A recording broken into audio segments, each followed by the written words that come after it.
Tumia tu laptop kwani. Good evening, good morning, good afternoon, wonderful Kenyans, ladies and gentlemen. How are you? Good to see you. Good to have you. This is another great show just about to happen. We have another one that has just concluded. Karibuni sana wadau. Welcome to Africa 24. This is your host, Jakes, the moderator. We have another interesting one, another good one, better than the others. Thank you very much for being part of this great conversation that we are about to have.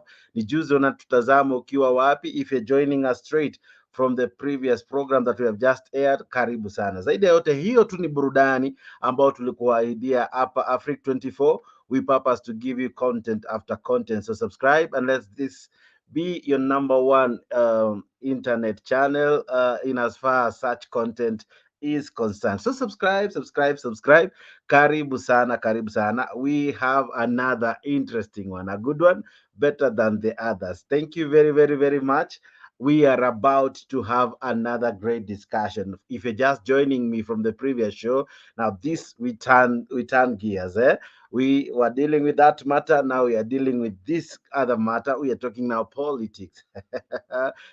Kuna vitu zina happen kule South Africa. I'll be telling you about them, and could it be what is equally happening in Kenya? So stick around to find out what I'm talking about. Thank you very much for being part of this great conversation. Thank you very much. Now I want to ask you a question. Are we selling our country mdogo mdogo? You know, kitambo wazungu walikuja, they colonized us while within. Now because they cannot come back, are we selling to them our country? Okay. I'll be telling you how and why I'm thinking that way.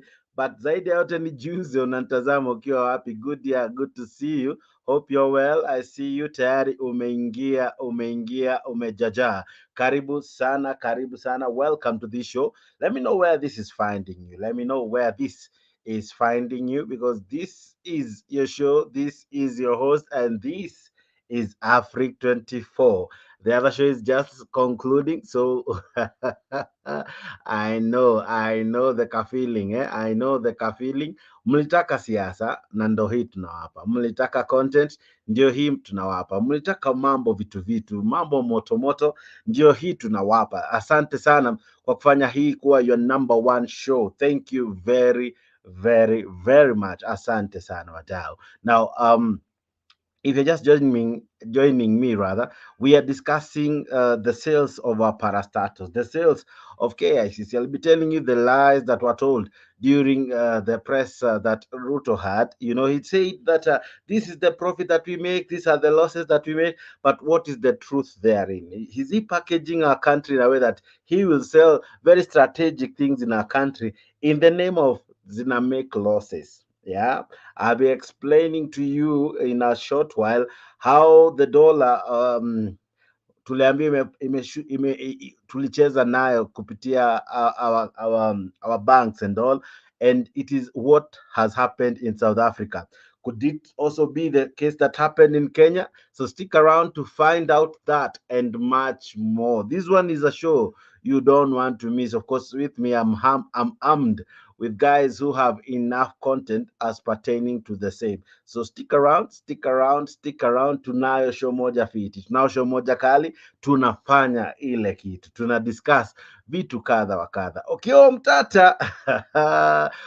Omutata ashaenda kotini because anafeel his life is endangered, anafeel kumewaka moto maeneo yake. Okiwa Omutata says that the story of the sword is utterances that amount to threat on his life.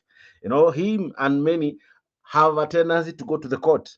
They are the people who have been representing us. Some of the things that have failed in court have been made possible by the likes of Okiya Omutata. We saw the LSK yesterday issue a press conference and a statement rather, and they were talking about the sword comment.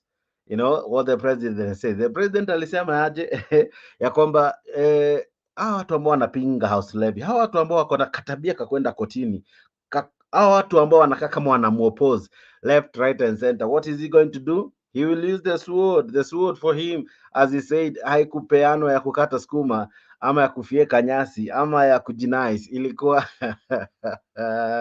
well, I don't know what he meant by that, but your guess is as good as mine. But zaidi ya yote, karibu sana kwa hii show. Good year, thank you for being part of the show, and many of you joining me. Karibuni sana, karibuni sana, karibuni sana. Aha, of course, as well, today what happened, Jubilee tumeona wakijimwaya mwaya, wamejitosa tena. They are back, and they are back with a bang. We have been seeing Uhuru, yeah, Uhuru amekuwa akiapia, he hasn't gone fully to retire. Uhuru has been up and about. So now his party again. Today they had a meeting. They gave a statement. I'll be playing the statements and many of the things that this formal ruling party was able to say today. Of course, with the likes and the new breed in town, Akina Pauline Joroge and the many as well, including those who lost their parliamentary seats. Well, Jubilee is a thorn that seems not to go away. And it is interesting. It is interesting. It's becoming interesting. Mount Kenya feels as though wamekuwa short change. Mount Kenya wanna complain left, right, and center. Of course, through their leaders, those of course from Jubilee side. So I'll be telling you more about that. But nijuze unanitazama wapi? Karibisha wawili watatu kwa kulike hii video, subscribe to Africa 24, make this your local number one channel. Karibu sana, karibu sana. Thank you very, very much. This is your host, Jakes, the moderator. This is Africa 24. I have a very interesting show just about to happen in a few minutes. All right, okay. Now with me will be other members of panel who will try to explain more on this concept we are about to discuss. So feel free. We nakwambia kizungu saa zingine inatatanisha ulimi. Feel free to speak to us, to participate through the comment section, through liking our videos, through watching our videos, and as well through joining in. I'll be sharing you how to do that in just a short while. But karibu sana, karibu sana, karibu sana. I have with me Leo and many as well who will be joining me just now. And we are about to discuss so many other topics. Leo, I know umechangamka kwa hiyo show ingine sana. Probably, I don't know if umekunywa tama la maji. Wanaita ni, is it tama, is it kope, is it kikombe? Tone la maji. Inafaa uzuru pwani kidogo uweze kupewa karibu niseme leseni. Karibu badala leso niseme leseni. Upewe somo pale ya lugha ya Kiswahili. Okay. It's really great. I know people missed this. People, missed this. And in Kenya, actually, politics is addictive. Ukishazoea hii mambo ya siasa, kuna uzoefu fulani na kuingia, na hatuwezi tukalaumu watu ama tujilaumu, manake siasa ni gumzo la maisha, it's the backbone of our life. So without politics we don't have life. Without politics everything that we do, hata kama utaki siasa upigi kura, ukiamka utapata bei ya chumvi imeongezwa pale, bei ya mafuta imeongezwa pale, na hiyo pia ndio ni siasa. That is why even people can politics. Politics is good, so we get addicted, and I'm glad we are having this one again. And I'm also glad that you've aligned for us so many things, and one of the most interesting that I've been waiting for is the revival of Jubilee. Finally, it's happening. Okay. Sawa, I'm telling you, nikunoma, interesting, eh? So this is one you don't want to miss. This one you don't want to miss, even as Leo is getting some of the clips for us, and as well myself. We have an interesting one. Of course, Bwana Alex as well will tell us matters South Africa and how it relates to Kenya. So this is a show you don't truly want to miss. We'll be having other panelists joining us just in a short while, but as well, you as well can participate in this show. This program is made possible by a great effort of media channels. We have Mtembei TV, we have Leo TV, we have True TV, we have Kenya digital news, we have Leo Facebook, we have Mtembei Facebook, we have, hey my friend, there are many. These guys have all come together just to allow Africa 24 to bring you this awesome content. So what do? Subscribe to Afric24. Let it be your number one form of entertainment, especially in matters such as this hapo online. Karibu sana, subscribe to Afric24, like this video, wacha tukufanyie ile kitu, right? Tukufanyie ile kitu. Asante sana wadau, karibuni kwa hii show. We thought Jubilee imeisha, lakini ni kana kwamba Jubilee inarudi na inarudi kwa kishindo.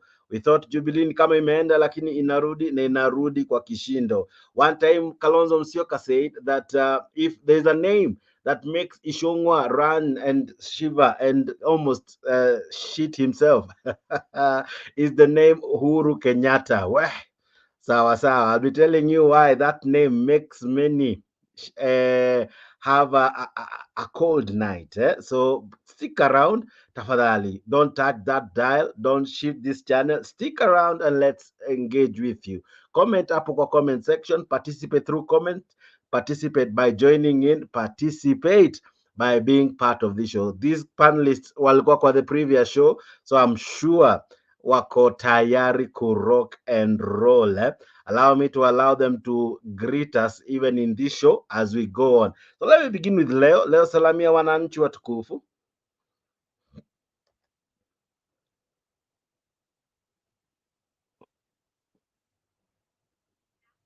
Leo, say hi to our viewers. Even as Okay, we go. okay, okay. I know you're busy doing Hello, something else. everyone. Hello, everyone. It's really great seeing you again. And once again, Karibuni, Afrique 24 hours. This is a talk show that allows us to engage politically. We are discussing matters, Kenyan politics, in a progressive way. Actually, we just discuss so that we can be able to weigh in what has happened and see if we can also contribute. And I believe, Jax, these things that we discuss here, they help shape some of the things that happen in the political decisions. At some point, you'll find that when you say something here, then some of our leaders, because they listen to these things, they go and also speak the same. So it is not Okay. in vain when some of us spend the night here, some guys spend their daytime here without sleeping. So we are not just here idling, we are not just here making noise, but we are here trying to make a difference. However little it is, we should not give up as Kenyans. So we are the only Okay. people who are remaining. The only voice that is remaining is the media, because the judiciary has failed us, the parliament has failed us, the executive is now the oppressor. So the only person who can speak against oppression is the media. Thank you so much Okay. for allowing us this kind of opportunity so that we can be able to interact. Fantastic. Aha, Bwana Captain, karibu sana. Greet the viewers even as I invite you kwa hii show. Najua ulikuwa kwa ile ingine lakini karibu sana. Asante sana. Asha, sauti yako umezima tangu ulipotoka kule kwingine. Asha, sauti. Unmute yourself, sir. Captain, unmute. Captain, unmute. Sorry, guys. Sorry. Kumbe Yeah, sikuwa yeah. nime I was trying to Umetupea say story that kibao but we didn't hear anything. that's why I was saying that I was trying to toggle the winter weather in the country where I am. Baridi ni mingi sana. Nikasema wacha nijipange ndio niingie kwa show ya pili. And our people, we welcome you to the show. This is Afrique TV. You get us from Tembei and the other platform networks associated with the platform. And the only thing is you are if you have your gadgets like computer, a mobile phone, you can join us. We discuss what is better for us now, because now we are now getting into sensitive part of it, politics of Kenya, Okay. where Akio Mtata now is waiting for the panga. And the other show was about the show of the church and all whatever. Now I know Kenyans will join us in large numbers to this show, because we are touching politics that is touching all Kenyans, where we are dealing now with let me say just like panga, hakuna kitu ingine, ni panga tu Okay. tunaongelea. Okay. Interesting. Baba ya Shalin ako na panga. What next? Aha. Nakwambia these panelists today wako na udaku, but sawa tu. Alex, greet the people kindly and welcome to the show. Hi, the great people. Welcome to the show. Sawa sawa. I hope you're well, Bwana Alexi. I'm trying to be. You know very well I'm sick. Are you sick of the country or sick? You can have different kind of sicknesses, but I understand, my brother. Oh, no, Yeah. bro. How is my Alex sick? And he did not tell me in books. I'm Is it tafuta physically nyuma ya sick tent, or eh? But literally sick? zaidi ya yote, thank you very, very much, Wadau, for making this your number one channel. And as you can see on your posters there, we have another show after this. Uh, to break 2 few hours, and then we bring you the paper review. And in the morning, Leo, what would be the time for that? The paper review, it should be 8 a.m. East Mm-hmm. Yeah, African 8 time. a.m. in the morning, yeah. Okay. Fantastic, fantastic. Wadau, msikose, tuko na content kibao, but zaidi ya yote, for you to enjoy, make sure you subscribe to Africa 24. And we equally wish you a fantastic, melodious, glorious, if not fantamelodious Christmas, full of goodies, nice things, and all the blessings that cometh with Christmas. We wish you all the good tidings, and we wish you the very, very best. At Africa, tunakutakia mema. We will be doing something for our viewers this Christmas. Thank you so much for being part of this great team and great TV. Even as we usher in a new year 2024, we wish you the very best. Can we now begin the show? All right. Okay. I begin. Where do I begin? Let me begin with Leo because I'm sure very soon at a drop. But let me begin with you, Bwana Leo. What do you make of? Do we begin with? Let's begin from Jubilee because we can polish mbio on it. Um, the new Jubilee, what does it mean? What will it mean as far as political scenes are concerned? Oh, thank you so much. I think this is one of the things that I've really been waiting for. It has always Mm-hmm, been my thought, and mm-hmm, even Alex recently said that if Azimio are really serious that they want to take that they are the government in waiting and they want to take charge in the next elections, then they should number one disband Azimio. mm-hmm. Number two, they need to revive these parties. That is, they Okay. need to change the face of the parties. You know, Mm-hmm, there are reasons why those people in central Kenya did not associate with the Jubilee. mm-hmm, Majority of the members who are in the initial Jubilee, Jubilee was formed after merger between the TNA and the URP, though we used to have mm-hmm, the Jubilee coalition in 2013 elections. Then when they were mm-hmm, going for the elections in 2017, they mm-hmm, merged the mm-hmm, URP and TNA and formed a bigger party called Jubilee. So most mm-hmm, of the people who are in Jubilee are the same faces who went and rebranded themselves and formed the UDA that we see currently. So these mm-hmm, political parties normally a matter of branding. There are few mm-hmm, parties that have survived using the same party, and mm-hmm, they've really built. I think they had some stronger foundations. The foundation was mm-hmm, not based or was not founded on euphoria and maybe mm-hmm, some short-term promises. That is ODM. ODM was used in 2007 and it has been there. It has maybe proved that it can be there for the longest. But these are the mm-hmm, parties they've been rebranding. So there are people who did not vote Jubilee in 2022 because it was really defamed and it was associated with some negative things. And it is the party that was in power. And right mm-hmm, now, when you see the president, everybody is blaming Jubilee, which was the ruling party, forgetting that they were members of that Jubilee. So the only mm-hmm, justice that you can do to Jubilee is to rebrand it. How do you rebrand it? Just changing name is okay. There's a point that Kanu had to change its name from Kanu to New Kanu. Then they won mm-hmm, elections. So what you do, mm-hmm, you rebrand it, have a new Jubilee, have new mm-hmm, faces. And I'm glad they're having new faces like Pauline Joroge. So even mm-hmm, somebody who is partyless, who've never thought of joining Jubilee, you will see Pauline Joroge and you see, hey, Jubilee ni party mpya.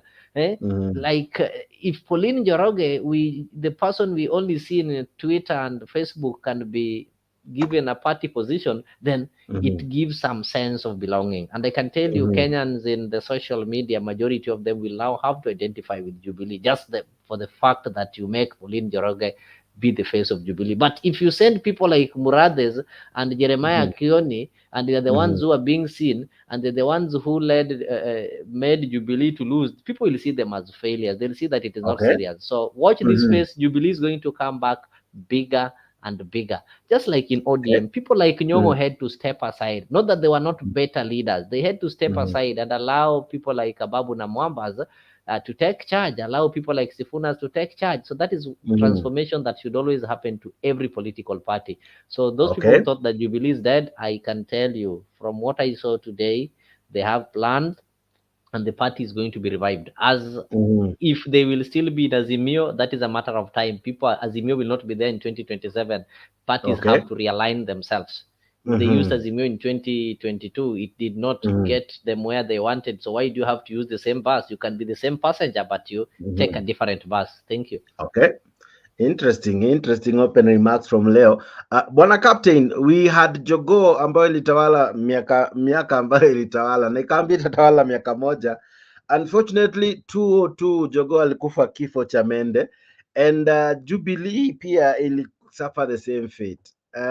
Now today wamejaribu ama we have seen efforts to revive it, to revive Jubilee. Kanu was unable to really come back. We saw Kanu fresh. We saw the new Kanu. Kanu tried to rebrand itself. Let me ask you from where you sit. All these revivals, if that is correct, will it help revive Jubilee? Leo says the coming in of Akina Pauline Njoroge will introduce another new strength. And just like ODM, where it removed the old guards, bringing in new tact and fresh blood, it will give more better energy to bring new strategy. From where is it? What do you think? Do you agree with Bonaleo? And is Jubilee a party that will come to shake UDA in the near future?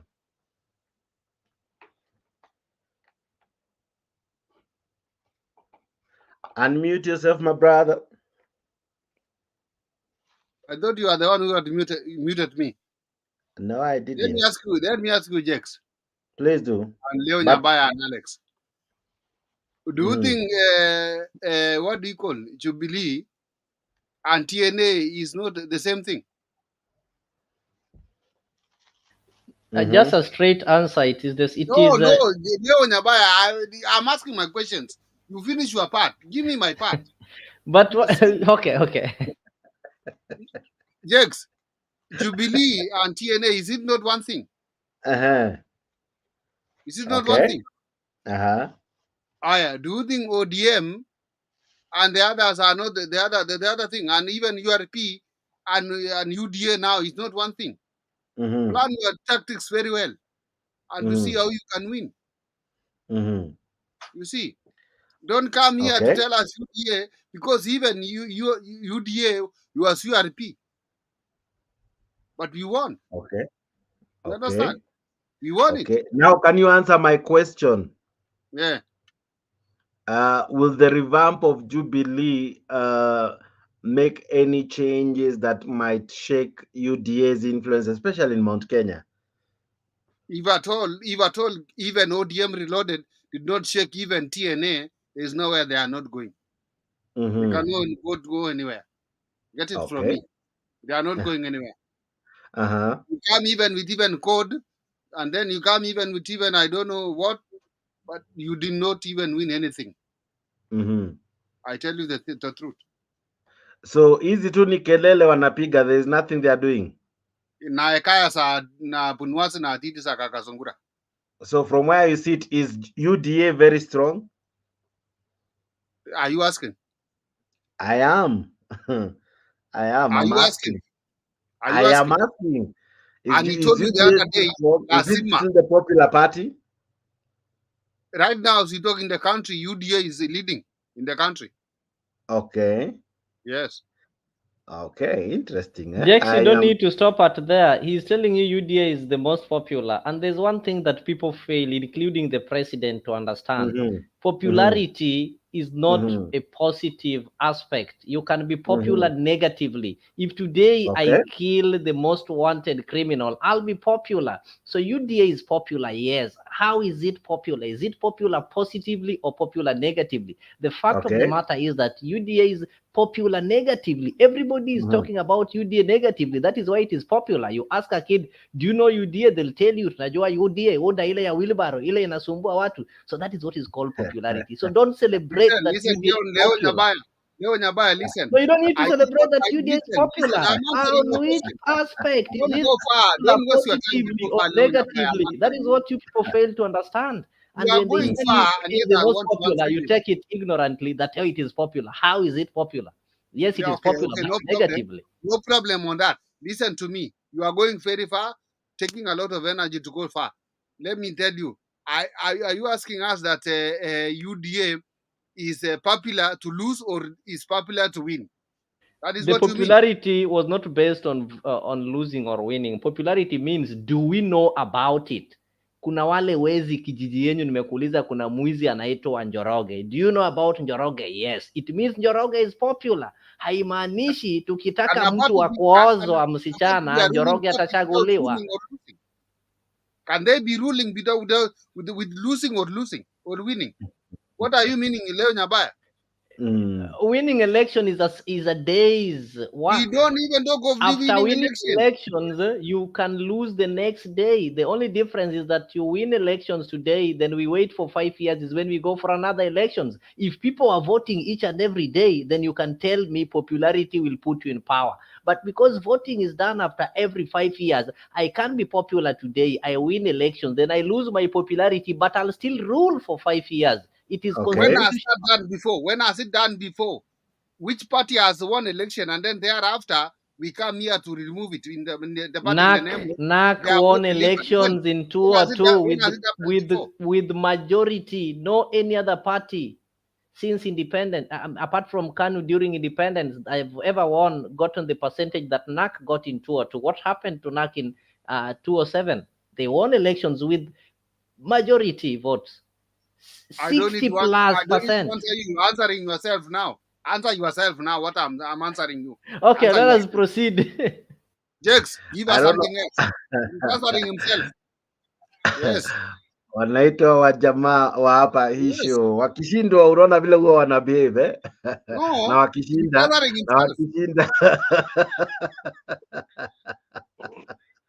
na wakishinda you can see the smile on Leo. Anyway. Thank you guys for that. Bwana Alex, I'm sure you equally had that cup moment to listen to these two gentlemen. But from where you sit, with a revamped Jubilee, with the former president resurfacing, should that mean anything in as far as politics is concerned? No, Jax, what is revamping? That's the first question. An event should not be described as revamping. Revamping is a process. And the process is the campaign professionals. What do? They profess they would love to make better ads so that people can understand what a party is. They choke them with nutritious information. Then they give them candidates who are sellable.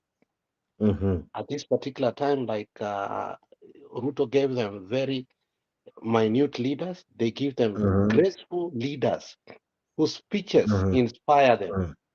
Okay? The goal is to destroy the opponent. Okay? What I saw there was an event. It was not a process. You see? Okay, so what you saw was an event. Now, the coming back, the resurfacing of Uhuru Kenyatta, him meeting even foreign diplomats, what does it mean to you? Projects, I think you're parochialing here. You're coming from one thing to another. What I'm are the not, errors people because are not? Jubilee and Uhuru Kenyatta, they're almost the same thing, right? They are And synonymous. for quite some time, Uhuru was quiet. Uhuru had kind of gone away from the scenes. Now he's back on the scenes. He's meeting people. He's opening churches. He's doing things that he wasn't doing before. Him surfacing back with Jubilee making your call it an event. Um, does that mean anything political? That's what I meant, and that's what I'm asking. Him meeting foreigners and all, and diplomats. Does it mean The anything whole issue, politically? The the question whole isn't far issue, fetched. the whole issue, first of all, where they failed was Uh-huh. they ignored their grassroots. Uh-huh. And once you ignore the grassroots and somebody take Mm-hmm. over, you Mm-hmm. must do something better to Mm-hmm. grab it back, not to Mm-hmm. start begging people. You grab it. Politics is about grabbing. So I want to see Uhuru who Mm-hmm. is aggressive to Mm-hmm. grab back his base. Mm-hmm. I did not see that today Okay. because you have an opponent who is not Mm-hmm. diplomatic. Mm-hmm. Leo, we have an opponent who say is going to use a symbolic sword. Mm-hmm. So we must be militant. Mm-hmm. This is not a time to be diplomatic. Mm-hmm. And let me tell you, the way now Mount Kenya must be handled Mm-hmm. is not traditionally the way it used to be handled. It is Okay. frustrated, it is ready Mm-hmm. for change, but it Mm-hmm. wants leaders who are graceful, who will Mm-hmm. bring them back where they are. One Mm-hmm. person said that the days of Mount Kenya, the good days of Mount Kenya are behind. Okay. That was a strong statement. Mm-hmm. These are people who are used to power for a very long time. Mm-hmm. But now they are figurehead in the government, but they are not in power. Mm-hmm. Okay? Mm-hmm. That's what I'm saying, that I needed to see a more aggressive Jubilee Mm-hmm. because Uhuru Muigai Kenyatta is a person who has financial might. Mm-hmm. Okay? So Mm-hmm. those kind of grassroots, when he holds them, he Mm-hmm. needs to come out more aggressive. Mm-hmm.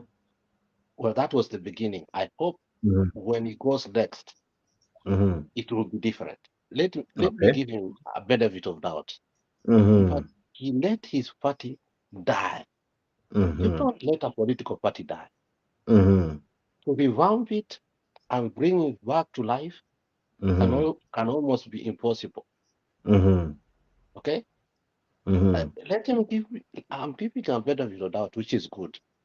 Mm-hmm. However, I don't think people like Pauline, Mm-hmm. in as much as they are good in social Mm-hmm. media, Mm-hmm. when it comes now the way the Kikuyus play their politics, Mm-hmm. they are funny people.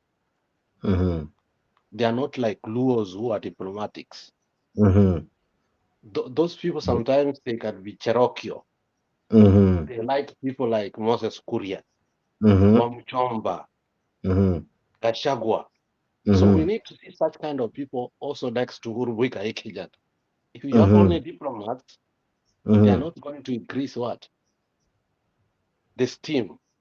But Mm-hmm. I would like Uhuru Muigai Kenyatta to stay away from Maina Njenga. Mm-hmm. Yeah, completely. Okay. Because he's So, building a party, uh-huh.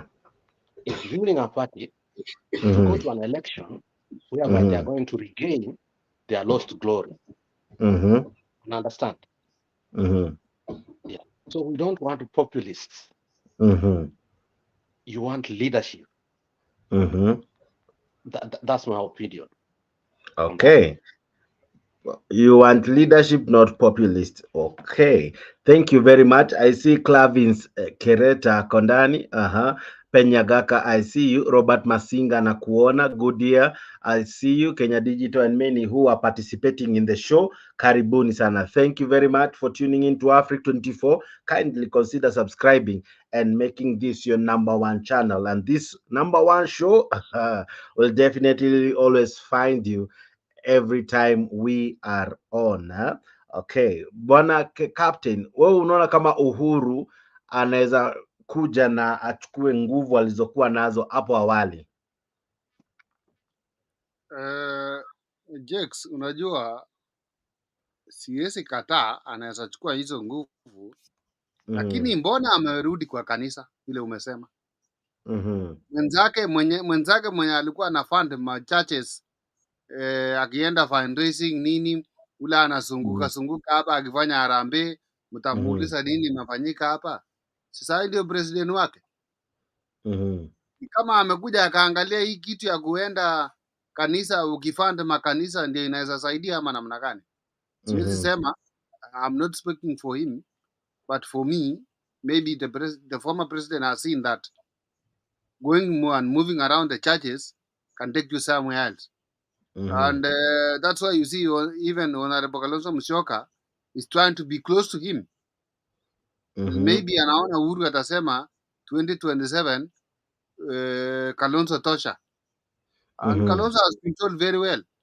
Huyo jamaa chunga sana. Anaweza sema hata maybe anyway, I don't know.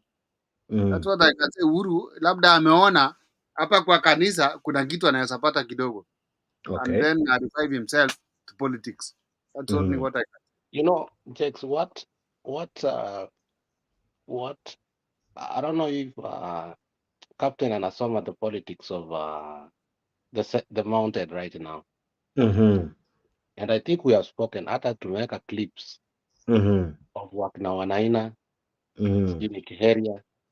It is the leadership of the church who are seeing when people are coming to church how poverty has ridden them and has urged the political class to unite so that they cannot leave people in that pathetic situation. It's people like Wanaina, the priests, and all these people, when they finish church on Sunday, they tell the political class, you've never seen Mount Kenya this way. It is not Uhuru who decided to start going to churches. Okay? So when you start saying here that Uhuru ameanza kwenda kanisani, that's a wrong thing. Uhuru has been invited to rescue a nation that is being maimed politically. Okay. So we cannot castigate him ati ameenda kanisani. It is his duty so that he can talk to the clergy. Okay. The clergy can talk to the political class. So this compound of true leadership may be able to find a neutral ground. Okay. Whereby now they can convince its people like we made a mistake. Yes. Interesting. Alex, Just one moment, Captain. I see my good friend Bwana SG Kamau wako in the house, and many as well joining, liking, and subscribing to Africa 24. Captain, allow me to introduce Kamau. Kamau is so close to Jubilee, so actually he's the best person to tell us what Jubilee is up to. Is it okay, Captain? But I have a question. Kamau ako na chama yake ndio secretary general, sio wa Jubilee huyo. No, Yes, Kamau. hata nyembe ambaye amenitetea hapo. Lakini anajua mambo ya Jubilee. Swali Alex kidogo. Manake Captain amesema Uhuru ameenda kanisani. Uhuru started going to church long time ago. And recently uliona familia yake imejenga kanisa from the scratch hadi ikaisha, na hawajapiga kelele, hawajapiga picha. Sisi tuliona tu ikienda kufunguliwa. Did you see that church? Sio hii ya Mkebe. It is a church that you might think you are in England or you are somewhere in ni cathedral somewhere in Germany. Did you see it in Chaweri? Ona huyu jamaa huyu ati mjae Mkebe. Kanisa ya Mkebe gani iko Kenya sahi? Kanisa Mkebe ni ile mnaendanga mnachanga pesa, mnasema tumetoa 5 million, but after 6 months, after 1 year, the church is still the same. Hatuoni tofauti. Kanisa ni kanisa, my brother. Kanisa ni kanisa. Ikuwe ya Mkebe, ikuwe ya mbao, ikuwe ya mawe, ikuwe ya plastic, kanisa ni kanisa. Wewe ndio unaharibu sasa jina ya kanisa. Wewe ndio wale mnakuja come back to the show. Come back to the show. It's not about the church. We are talking something totally different. And before you come back to the show, allow me to bring Kamau G kwa show. Kamau, what is happening to Jubilee? Jubilee is being resuscitated and rejuvenating. You know, right now I can tell you, my brothers, it is going to be very easy for Jubilee to scoop so many seats in Mount Kenya again, or any other party. And I'll tell you why.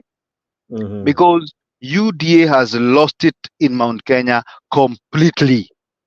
Haina mtu wale wanakuanga unaona wanaenda pale, ukiona anytime Mount Ruto sasa ameenda Mount Kenya, and I can tell you it started immediately. He failed in all the major things like coffee, macadamia, milk, and tea.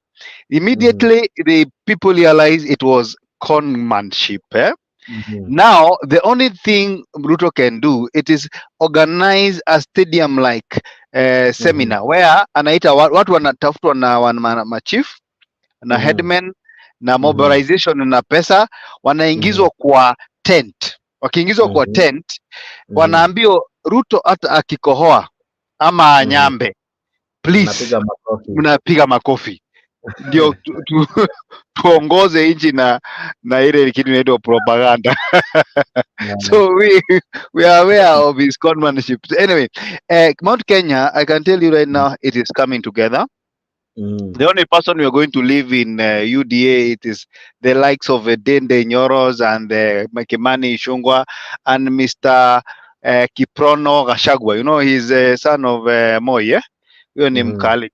So those people tutawapatia for free UDA, but the majority of the people who are suffering because of high electricity bills, because of fuel inflation, because of conmanship and all these wash things that are going over in State House. We are going not to agree that. In fact, we are saying anything but not Ruto 2027. We are going to vote for it. Not anyone. Hata umbwa isimame against Ruto iwe na bweka tu Nairobi, hiyo tutapea kura. I'm telling you, Ruto has messed this country within 1 year. We don't have a country anymore. Everything is going haywire. He coming to an interview on TV lying that Mukuru kwa Jenga it is like Europe. Well, NTV goes there, they find sewage. The first thing they agree they see is sewage spilling everywhere and a lot of dilapidated houses. Kwamba mtaa wa mabanda wa Mukuru kwa Njenga sasa unafanana na Ulaya yameibua mjadala si haba nchini. Rais alimtamka haya katika mahojiano na vyombo vya habari Jumapili. Lakini je, ni kweli Mukuru kwa Njenga sasa unafanana na miji ya Ulaya? Mwanahabari wetu Brian Mushiri alizuru mtaa huo wa mabanda kujionea na kuandaa taarifa ifuatayo. I want to ask you to go to Mukuru. We are building 14,000 houses in Mukuru. If you go today to Mukuru, you will not think it is a slum.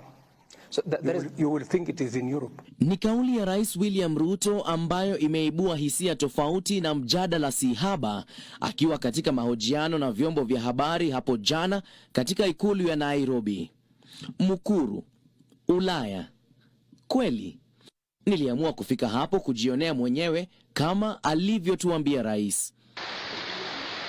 Nilipofika Mukuru kwa Njenga, nilitamaushwa. Hali ni kama hii. Kutokana na mvua kubwa ambayo imekuwa ikinyesha, nyumba kadhaa zimesombwa na maji. Maji taka yametapakaa. Mto huu umevunjika. Nyumba nazo zipo vile vile. Sako kwa bako. Hamna nafasi.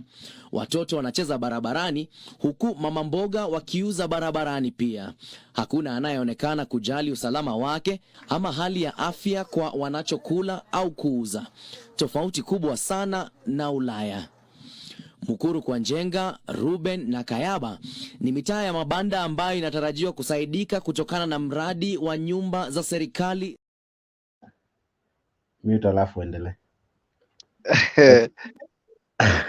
Thank you. You never gave me a warning as you are bringing that. But go ahead. But the good thing is that it emphasizes that this is a channel that is of fact.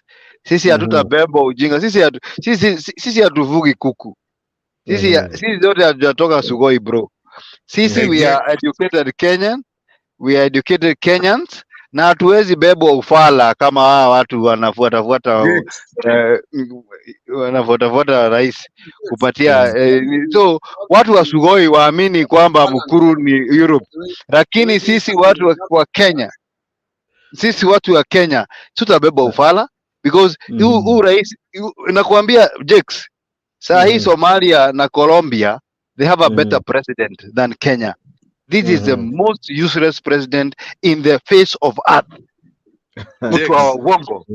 Thank you. Okay, yes, Captain. Captain, unakaa kana kwamba you don't agree. Please respond. Hapana. Jex, ngoja nizungumze kidogo. Okay, Nyagaka, 1 minute. 1 minute, Nyagaka. Thank you very much. Thank you very much. Huyu CJ Kamau anazungumza kama ile mtu ambaye hayuko Kenya. Kenya ni yetu, wale watu wa ule tulishinda. Na kumbuka hiyo, there is no member of parliament from the mountain that will vote for you, will go anywhere where you are going. Hiyo siasa unaleta hapa ni ile ya sound candidate ambao iko one-sided. No. Hapa tuko side nyingi. Just maintain Africa. Don't mention people we Okay. Thank you very much. Lakini huyu nimemuona mahali ingine ambayo wanazungumza one side of the story peke yake.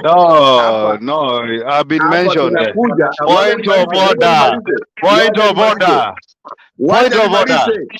Mr. Speaker, point of order. Unanyamaza, unatoa hiyo upuzi hapo. Sasa sikiza, hiyo point of order, ukisema sasa anasema Afrika kuna maoni tofauti. Sasa nimeleta maoni tofauti, anakasirika. Anataka tufuate maoni yake. What the problem with these old people? I think no, I'm sorry to say this. I'm sorry to say this, and I say with a lot of humility. I think unajua vile unaendelea kukua na mtu ambaye hautaki kuchange your mind. Sometimes inakuwa mental problem. I think you visit a psychiatrist, it is important. Kwa sababu pale unafika ukienda upate umpatie tu historia yako, umwambie nilikuwa na hii shida nikaachana na wewe vipi, alafu eventually wanaweza kupata solution because yours is a mental problem. Mr. Nyagaka. Wacha nimalize. You are not a doctor to tell me that I have a mental problem. Hiyo ni siasa. Tulisema siasa yenu na siasa hii. We are a democracy. You cannot say that even a little kid will not vote for Ruto next time. And he won the elections hands down. He has all the MPs from the mountain. He has most MPs in parliament. Hiyo yote mnaleta ni siasa ya. Can I say something that is very sensitive? Nyagaka and Mr. G, you need to remind us and remind Nyagaka that history of Central 80, they never vote back their MPs. That is the only place whereby more than 50% of elected leaders lose their seat. Historically, fuatilia Mount Kenya sio kama Nyanza, MP unapata amechaguliwa 4 times. Mount Kenya unapatanga unakula term moja ukienda. So there is a possibility that Ruto akonawa ma MP next hawatakuwa. The same happened to Uhuru. Majority of the MPs who were elected were with Uhuru. What happened? Were they re-elected? So we cannot. But you cannot, Jabaya, you cannot predict it now. You cannot predict it 4 years down the road. Point of order, all the gentlemen. Alex, you wanted to say something? Nilikuwa nataka kuadvise my friend SD. SD, I know my uncle, so don't argue with him. You know, science of geriatrics are painful. and I can tell you some of them.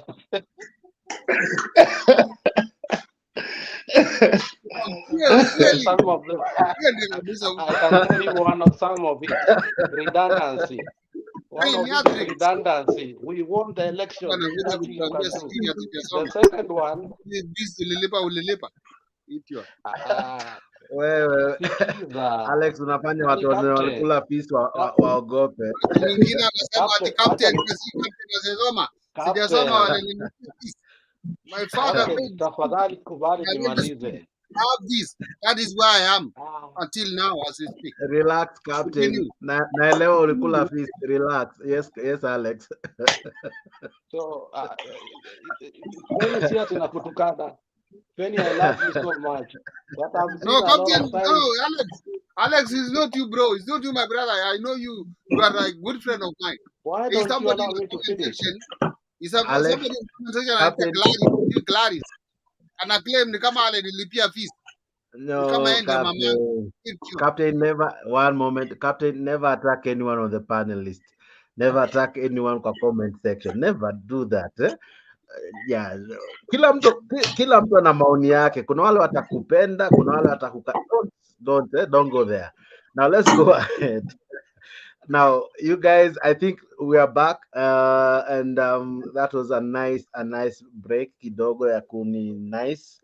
Bwana SG, you are saying something. You are the one on the floor. Asante sana bwana speaker. Let me articulate my point again. Nilikuwa nasema in Mount Kenya we have been, and I think it is important to note this, that it is not business as usual. It is very difficult for anybody who is a coffee farmer to be celebrating this government. It is very difficult for anybody who is a macadamia farmer to celebrate this government 1 year down the line. In fact, 1.5 years. I think they have 3.5 years to disappear. It is very difficult for anybody owning a boda, owning a matatu. And I'll give you an example. I have a friend of mine, and this story ya Jaba ni story ya ukweli. Ni mtu alikuwa ameweka mpaka picha za UDA kwa gari yake, ako na D-Max 2. He's a friend of mine. Naweza kupeleka pahali yuko anauzanga avocado hapa Landmawe, hapo kwa entrance tu, kiingia tu kwa Landmawe huko kwa polisi. He is there. Hata gari zake ziko tu hapo. This guy 1 year ago he could go with the D-Max to Gatondo and Murang'a to fetch for avocados because he could manage to go and come. In fact, with 4,000 alikuwa anaweka anaenda na anarudi. Imagine. Now what has happened? He has 2 D-Max amezipack. Now he's a new DA man. So this is a story that I'm telling you is not a story. Me, I was an Azimio person and I will never change. But listen to this. This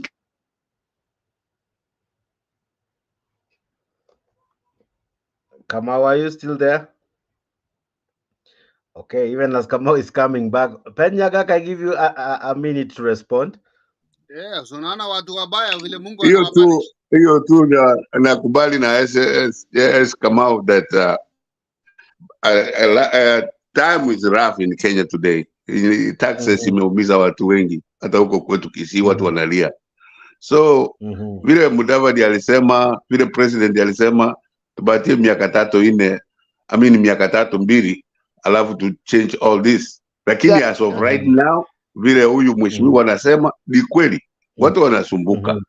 The taxes are too high. The life is hard. That I agree 100%. Hakuna kitu ya ku disagree with that. Lakini miaka 2 3 kutoka sasa, if we are talking, if we are there's the same way to Nahati right now, in 2 3 years from down the road, anybody can win this election. Ramashamba lazima aende Sugoi. Lakini if we change, in other words, ngoja nikwambie Jex, in other words, everything has to go down to where it was 2022 or below for the for UDA to win the elections. That is a reality. Yeah, hiyo tu ndio nasema. Okay. Bwana Captain, Wana tumaliza story yangu. You are back. Oh, sorry. So nilikuwa nimehang kidogo. So huyu jamaa alinipatia hesabu akaniambia now to go one way with a D-Max to fetch for those avocados, that is Gatondo and Murang'a, he's using one way 7,000 shillings. Imagine. For him to come back, he's going to use another 7,000. So it's about 14,000 shillings for his products. So for him to sell 14,000 in one shipment, it's a tall order. So what has he decided to do? To pack the vehicles they consolidate with other farmers who are doing carrots and everything, bring in Nyamakema, so that he can pay like 1,000 shillings to Nyamakema. And from Nyamakema here, then they take mkokoteni. From Nyamakema, he takes a mkokoteni to Randmawi, which now pays 600. So one way he pays 1,600. You see, he has saved, but at the end of the day, he has now, the cars have become whatever a statue. They are not moving. So I was just telling you how hard life has become in Kenya today, Jakes. If you are earning less than 100,000 in this country, in this Nairobi, you are a very poor person. Why? You have to pay a good house with a parking about 20,000 shillings plus. That is 20 something thousand. And if you have Wi-Fi like you, Wi-Fi, the little you can pay is 3,000.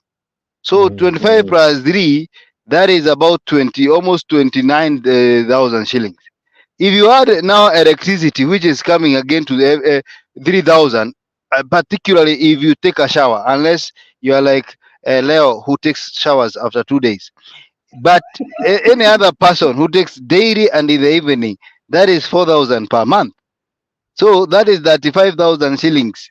Bado hujaweka chakula hapo, hujaweka watoto kurudi school fees. So this government will go down as the most useless government that has ever led a nation. Why? They are anti-development. The president is clueless. He has a PhD, but I think PhD was also a con game. So we are so shocked as a people that the most educated president of in the history of Kenya is the most inept, the most clueless, and the most useless president that has ever graced a country. That is my contribution today. Kizungu kubwa, maneno mengi we. I hope waliokula fees kama captain wameshika inept and all. Tumesikia bwana, sisi tulikula bis, tulikula bis. Sasa you are giving me, then I just left the floor for him. And I went to comment section and I saw Alex complaining that we are ignoring him. Alex, I think for Jakes, I can request you give Alex, then I'll come in. Oh, sorry. Paul. Yes, Bwana Alex. Sorry, I didn't ignore you. It's because these guys they chose to go for each other's jugular. And there's something I wanted to tell Nyagaka. The whole issue is not. No, Nyagaka is Nyagaka ako anatufuata. Yeah, the whole issue is not Nyagaka to tell us that they won the election all the time.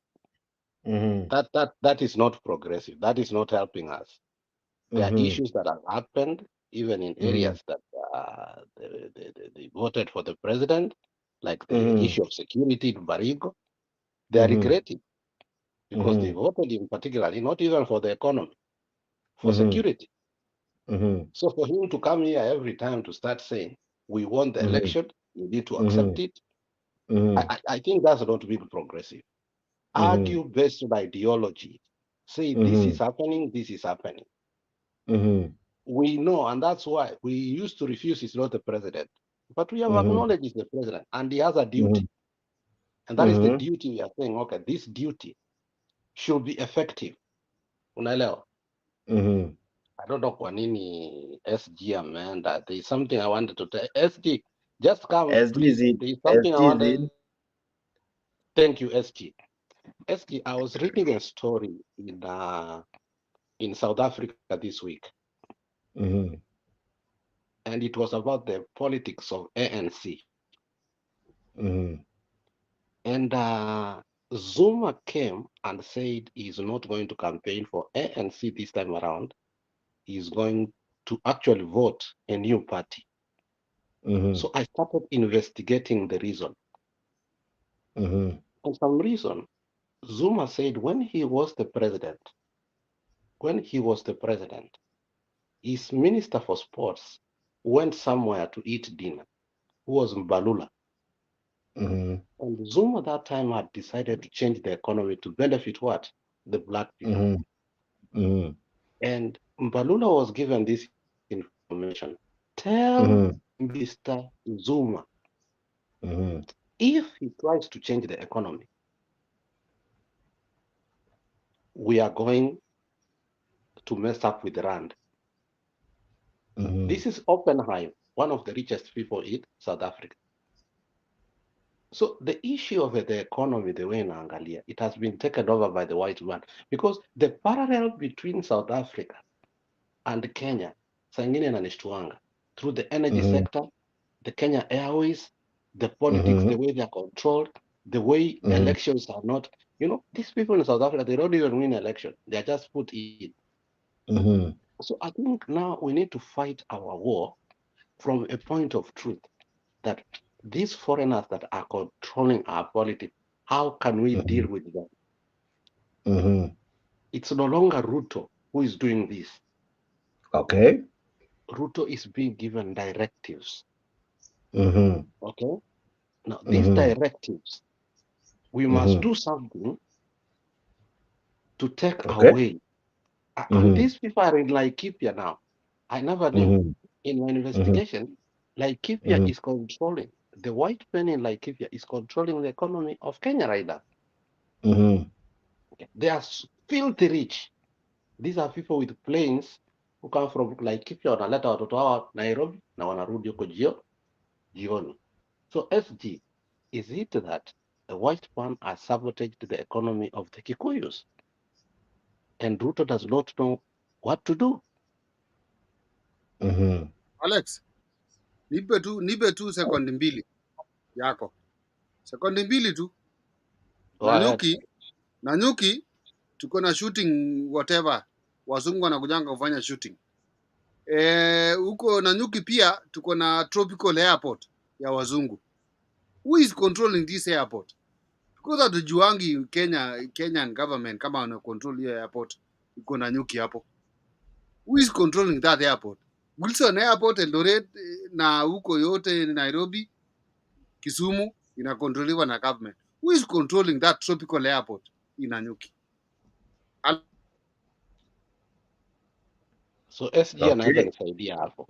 SG, you have been asked a question, and I think we are already now on the next topic, because now we are in the second hour, ladies and gentlemen. We are now looking at this part. Is Kenya being auctioned? Is Kenya on sale? That's what we are now discussing. And Alex is asking this question.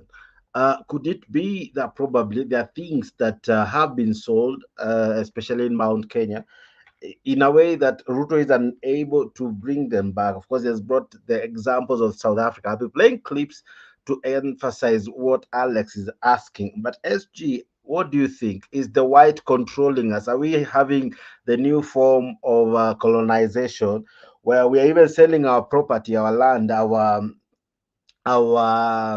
parastatos, in the guise that they are making losses?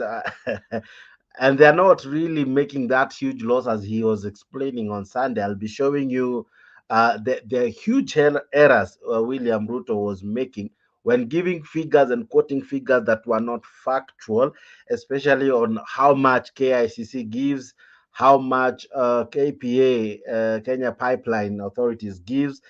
So the figures he gave, he would talk of maybe, for example, 29 million per year. And then from findings, you find it's even beyond 500 million. So, Bwana SG, could that be the case, that Kenya slowly but sure is being put under sale? Yeah, I think I agree with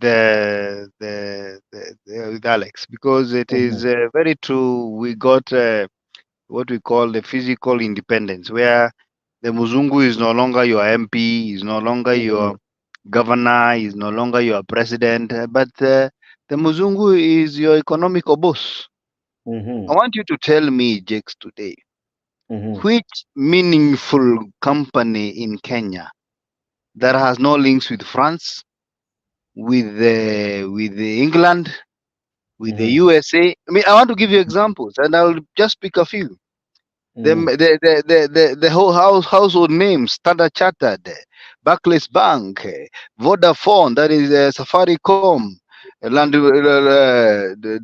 Delamere, Del Monte. I just picked.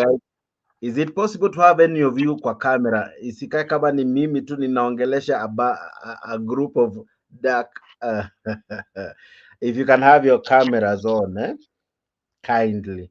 But go ahead, Kamau. So it is rather obvious that these people are still controlling the economy of Kenya a very big percentage.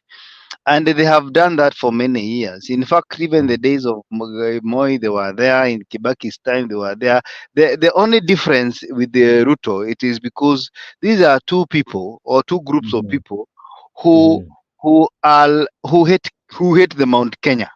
That one, the innovation, the trade businesses, the hiyo kujituma kwa Mount Kenya. So they are very good. They are synchronizing their energy. Yeah. The Muzungu doesn't like, because I can tell you, and I also read somewhere that the resistance of Mau Mau in Kenya, and of course the resistance of British in Kenya was the biggest in the world. Hakuna mahali mkoroni alipigwa vita vibaya kama Kenya. Sikudanganya, I'm telling you everybody. Mau Mau, Koitalel, wale wengine wa Ukura Coast, wale Waislamu nini, it was ridho. It was severe, and they still feel the pinch. In fact, they find a way, they have to find a way to revenge for it, because it was, where angalia colonization ya Ghana na hizi zingine, there was nothing like Mau Mau, or there was nothing like Koitalel Arap Samoy, or this other guy from Mekateliri. There was nothing like that. In fact, Kenya was resisting these people in a very funny way. And you know, these people are actually, or Kenyans were not even educated, but they resisted them. So they still want to show us they're in charge. But even when Kibaki was being told to pray, some of these things Dania is introducing right now, even selling of KICC and stuff, it has always been in the shelves in State House. These are they have always been recommendations, miaka nenda miaka rudi, by IMF at Wambach. Ama ujui hivyo? Ni vile tu Ruto alipoingia na anajua anachukia Wakikuyu, kwa sababu hata yeye mwenyewe ameshaisikika kwa tape akisema hakuna mtu ako na shida na Wakikuyu kama sisi wa Kalenjin. Yeye alisema hivyo. Simwekelei, simuchukii, lakini unajua mimi ni kijana ya historia, nasomanga historia sana. Na akasema hakuna mtu ako na shida na Wakikuyu, na anajua kwa nini ako na shida na Wakikuyu. Ako na shida na Wakikuyu kwa sababu katika Rift Valley kuna Wakikuyu walienda huko na wakakuwa more indigenous than the indigenous, na hiyo ni shida kubwa sana inaonekana huko. So hiyo ni chuki ambayo inakuja, na I understand, because in a Kenyan setup watu wanataka kuprotect their own land. Hata ndio sababu unaona Lamu pia Wakikuyu wanachinjwa, because wameenda huko, wamekuwa MP, wamekuwa sijui karibu hata wakuwe governor. So inakuwa shida kwa wenyeji kukaa na watu ambao ni wageni. So it is a problem that happens in our own culture. So when he found power, kwa sababu yeye alisema yeye provided apate sword. Hii sword alisema si ya kukata mboga, si ya kukata sukuma, ni ya kufyeka wale watu ambao hawataki mambo yake. Na yeye alikuwa amesema hapo awali, yeye kwanza atafute uongozi. Akitafuta uongozi, akipata uongozi, atatumia ile kisu kunyorosha watu wote, wanaenda kotini, watu wote wako na biashara ambazo zinakomaa, aharibu uchumi, na hiyo ndivyo wanafanya saa hii. Kwa hivyo I agree with Alex, this is a playbook by World Bank, playbook by IMF. Uza hizi vitu, make sure that the Mount Kenyans and those traders working equity, all those things are brought cut into size, so that our company can excel. That is what is exactly happening. But I have good news for Kenya. I have very good news for Kenya, because I am a prophet.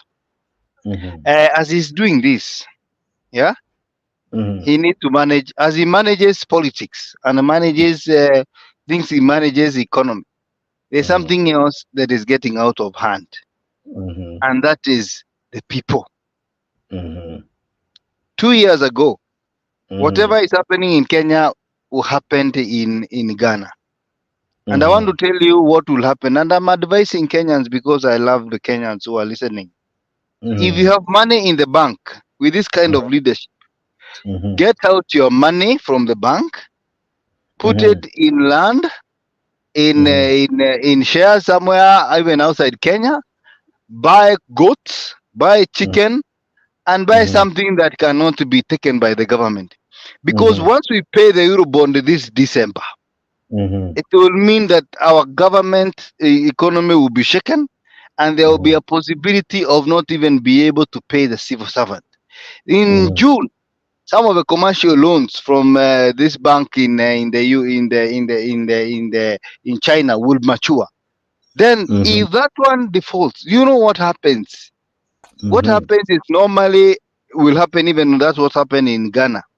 Or at least a particular percent savings, like 40% or 30%, will be taken by the government to pay the debt, because they better owe you than owe the multinational. Because what happens in multinationals, particularly the Chinese default kwanza hizo commercial loans, what they do, they take charge of your system, wanajikatia. They deduct and manage your money. So before we get to that point, watakata pesa ya wananchi, watauru wataumia, because hapo ndipo tunaelekea bro. Huyu president vile anasemanga ujue inamaanisha p. Yes, we are already there. Kwa sababu Yes. we don't know when we are going to pay our civil servants. Hawajapata mshahara, you know that. Yes. Uzuri, unajua kwa nini napendanga nikuwa napane na Honorable Alex? Kwa sababu he is so detailed, na ni mtu ambaye anasoma buku, si mtu anakuja hapa kuropoka tu. So ukiona anasema we are already there bro, we are already there. Yeah. Okay, now let me come to you. Anyone supporting you is you are already there with him when he support you. That's what you mean. What do you mean, Bwana Captain?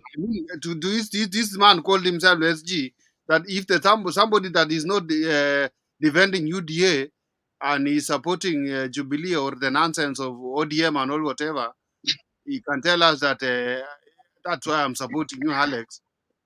You are there with me. That's what he means. Let me ask you, Bwana Captain, if you want the platform SG, we can leave the platform for you, and we can go to other platforms. That is, they tell us that we can leave the platform for you. Are you scared of my English? Are you scared of my English or what? Sijali kizungu zako bro. Hata sisi wenyewe ama my girlfriend, because I have a beautiful girlfriend.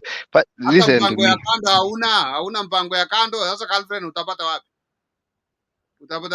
Guys, let's not degenerate. Let's not degenerate because to this pettiness. guy is underrating us for nothing. One moment, Bwana Captain. Let's not degenerate to pettiness. Now, let's continue with the debate. Bwana Captain, what seems to be advice, the two of you? You're my friends. Let me give you advice. My father used to tell me this. Is he come out really truthful on what he's saying? Surely. Captain is Caesar. My father used to tell me something. You either choose to be wise or to be foolish in an argument. You either choose the two. So both of you don't choose to look foolish in the panel. Let's not degenerate, as Jexa said. We were having a very good debate. Exactly. Let's not be personal. Sasa, you almost made it personal, Mr. And Alex, I've dealt with you for a very long time. You have understood me. Why is like SG Kamau talking in like proverbs? He thinks that I didn't went to school, because even he has said that some people didn't go to school here. Only Alex went to school. I don't know. He hasn't talked about school. I mean, Captain. I don't know. Hebu kunywa maji kwanza, kunywa maji chupa mbili. No, yo. Usiongeza shot, just kunywa maji chupa mbili. Hakuna shot, my brother, hakuna shot. Huyu jamaa ametudharau sana, na amedharau mpaka serikali ya William Ruto, even though si support serikali ya William Ruto kwa sasa, lakini ako na kiburi ingine. Bana, huyu jamaa ako na kiburi sana huyu. Now, just a moment, Bwana Captain, so that I understand you. Just a moment, Bwana Captain. Unaona Alex huyu? Alex, just a moment, Captain. I want to understand you. What is the problem? Is it his opinion on UDA and the government and the president, or his opinion on matters that let me answer you. What's the problem? SG Kamau is not talking even of opinion of the government or what. SG Kamau is talking of me. saying What that do you mean? What do you people are mean drunk. you? People are what? Huh? You think I'm mad? Okay, Bwana Kamau, do you care to explain yourself so that probably Are we in the same show? Have I even talked to him? How can one person, how I've not can even one person addressed him. of all the I'm people trying to talk about understand so that Christ? Bro, we can move on from this. I have nothing personal. I Uh-huh. actually been addressing big things, Like sijamuaddress, hakuna mahali nimesema ati he has never gone to school. I mean, kwani tuko kwa ni meeting ngapi tuko nazo? Because I'm thinking is listen to Afisi another bro, Kamau. ukisema si kwenda shule, babangu Nimesema aliumia saa sana. ngapi? Nimesema Na saa kama ngapi bro? aenda aidishe fisa warudishiwe kwa sababu yako Nani anaweza. Sawa sawa. mimi Wacha Captain, kiburi, it's wacha okay. kiburi na madharau. Ile kitu kidogo uko naye usidharau wengine. SG kama It's okay, usidharau wengine. Captain. It's not personal. It's never personal. Eh? It's okay, Captain. Can we move on?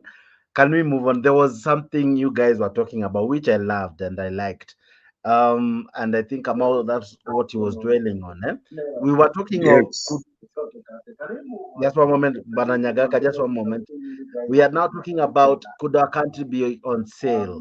Are we selling Kenya in an interesting way, saying, oh, this is failing, so we need to sell it. Oh, this sector is having issues, so we need to sell it. That's what Alex was saying, and equally what Kamau was responding to. Now I ask you, Bana Captain and Nyagaka and Alex, even as Kamau is joining us again, is our country on sale?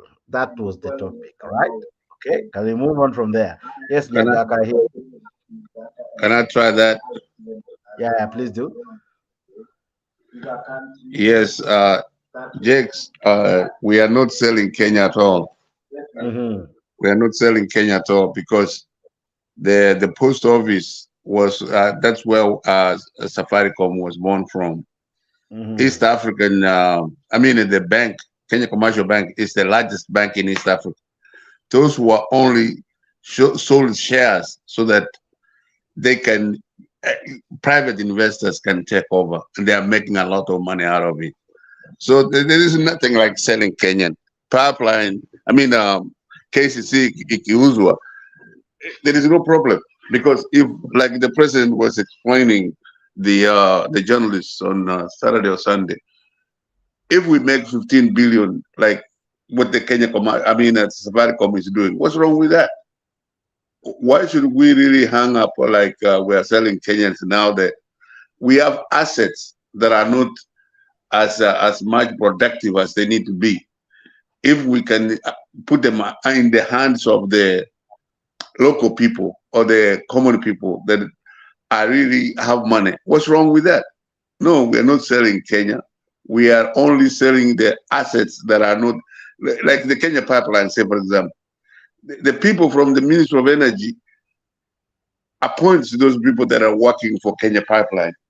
Those people who work for Kenya Pipeline get the money and they pay back to the people that is sending them there.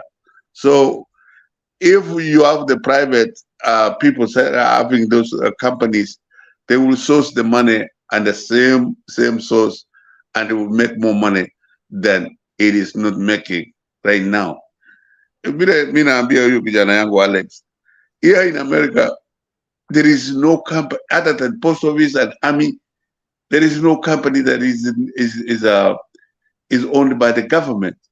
Most 99% of the companies are owned by private people. And yes, today in the Ministry of Broadcasting, I think they fired a lot of people that were stealing about 70 billion a year. So if we can do away with corruption, say for example, and turn these companies in the hands of the Kenyan people, we will do it. Alex, ngoja nikuambie, vijana yako ya ODM wamenipigia simu hata kutoka jana. Let us put the money together and buy those privatization. That's the only thing that they really loved about what Ruto said. The privatization theory ni kitu mzuri. There is nothing wrong with that. So let me listen to kusema kwamba Jakes, we are not selling Kenyan. We are selling the products that could even earn us more money as Kenyan people. Thank you. Okay, Captain, are we selling Kenya? But yes, why are you going? Why are you going far? Because I wanted to answer the other guy. But Which anyway, no guy? problem. Why am I not opposing Ben Nyakaka? What do you mean opposing? You know, Why am I I'm, opposing SG I'm really Kamau? trying Why to am I understand opposing it. SG Kamau? What do you mean you want to oppose Nyagaka? No, I'm not opposing Nyakaka. I'm saying SG Kamau. Why am I opposing SG Kamau? I'm opposing. Now, I'm just one opposing moment. SG Kamau, not Just one Nyakaka. moment. Just one moment. You cannot, you cannot oppose or support someone who is already stepped aside just for a while. Let's stick to the show, right? Stop the party, the personal attacks. Let's stick to what I've asked you. That way, you'll be Okay, able to really okay, participate okay. in the show. Come Yeah, your yeah. question. Come to your question. Bring your Is question. Kenya on sale? Okay, Jakes, can we have that scenario of our questions in the show that we go in that scenario whereby we are following the sequence of events? Can we come that way? What do you mean? We follow the sequence of events whereby now I want to deal with SG Kamau. Now Nyakaka has talked. I have no problem with Nyakaka. Nyakaka has no problem with me. If SG Kamau has a problem with me, we finish the problem. We continue to the next show. But SG Kamau, from where I sit and what I heard him say, he has no problem with you. So why do you have a problem with him? But I don't SG want to Kamau has a discuss. problem I with don't me want to because of my discuss you. name. I don't want to discuss anyone. I want us to discuss the issues because after this, people watch this show, right? Mm-hmm. People watch these shows. They want to listen to the content. They want to listen to our submissions. They want to listen to our thinking, not our personal differences, not our makucha kucha things. Let's. So that's why we need to stick to the issues that I've asked you. Is Kenya on Okay, let sale? me finish for you. Let me finish for you. You are asking me about selling Kenya. That is the question is. Mm-hmm. We are not selling Kenya. Yes, Mm-hmm. get it from Yeah. me. Get Mm-hmm. it from Kenya Kaka. Mm-hmm. Yeah. We Mm-hmm. want to have a position whereby we give you the contract, deliver to the people of Kenya. If you Mm-hmm. fail, we'll come for you. Are you seeing? Mm-hmm. Like now, Tuk Telecom was misbehaving. We brought in Mm-hmm. Safaricom. Are you getting me? Mm-hmm. Safaricom now is doing well even than Tuk Telecom. That is why we are online right now as we talk. Mm-hmm. Even this KBLC, we want to sell to somebody else. Say that we will not have that monopoly of KPLC alone giving us electricity. You understand? Mhm, We mhm, want to have KPLC and there's another mother or a sister to deliver our people with electricity, our people to get what they want or what they pay for. mhm, If you are not satisfied, Jegs, with KPLC, come to me. I'll give you energy. Go to Alex, he'll give you energy. If Alex energy is not breaking off, continue with him. If Leo Nyabaya's energy is not breaking off, continue with Leo Nyabaya. Do you understand what I mean? Because okay. when we come to like giving everything to the government, we will not have the person to blame. I don't know if you understand what I mean. Mhm, The government is you and me. We cannot blame anyone of the failure of electricity, failure of water. We don't have water in apartments. We don't have like all those services of internet or everything. I think you understand what I mean.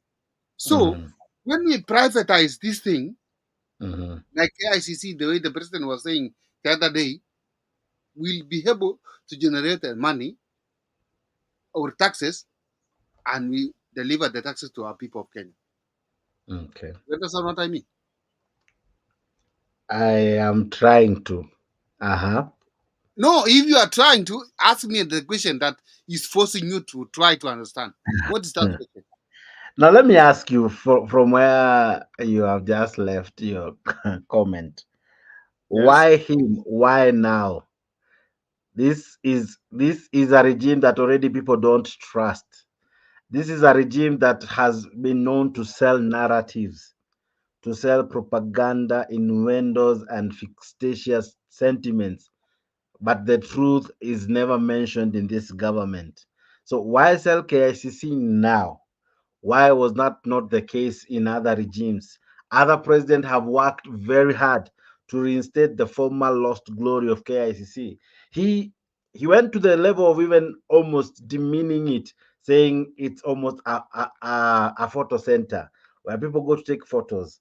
He went to the point of equally saying that this is an institution that does not make profit. Fantastic. I agree. If that's what he's saying. But can't we have past records? Can't we have other sources telling us those facts? Why should we have him, someone who already we do not trust, right? In our institution, with our institutions, as much as he has been bestowed the honors of being the president in his 1 year of office, why should he be the one to sell it? Why 1 year? After 1 year is you may realize everything is not okay. Let's sell everything. Let's shut some banks. Let's shut, why him? Why him? Okay, Jakes. Why now?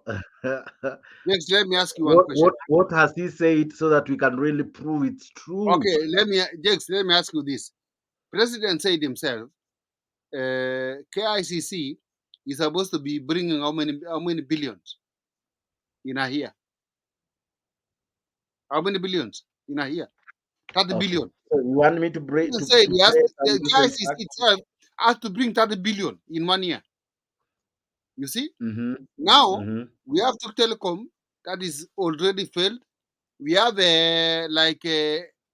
KGGCU, it is failed already. We have what is this another thing? NCBB, this for maize and all whatever. It is already failed. We have KVDA, it is failed. All these things are for the government. Do you think if it is all this, and many others have not said, if all these things were operated by the private sector, do you think it cannot operate? Surely. Do you think it cannot operate? Because we have tried and we have seen Tuk Telecom, Safaricom has come in as a what we call as a competent agent or on the other side, and Safaricom is doing well. Even before Tuk Telecom. So if the other we are talking about, do you think they cannot deliver? Surely. Jakes, these things is a very simple thing.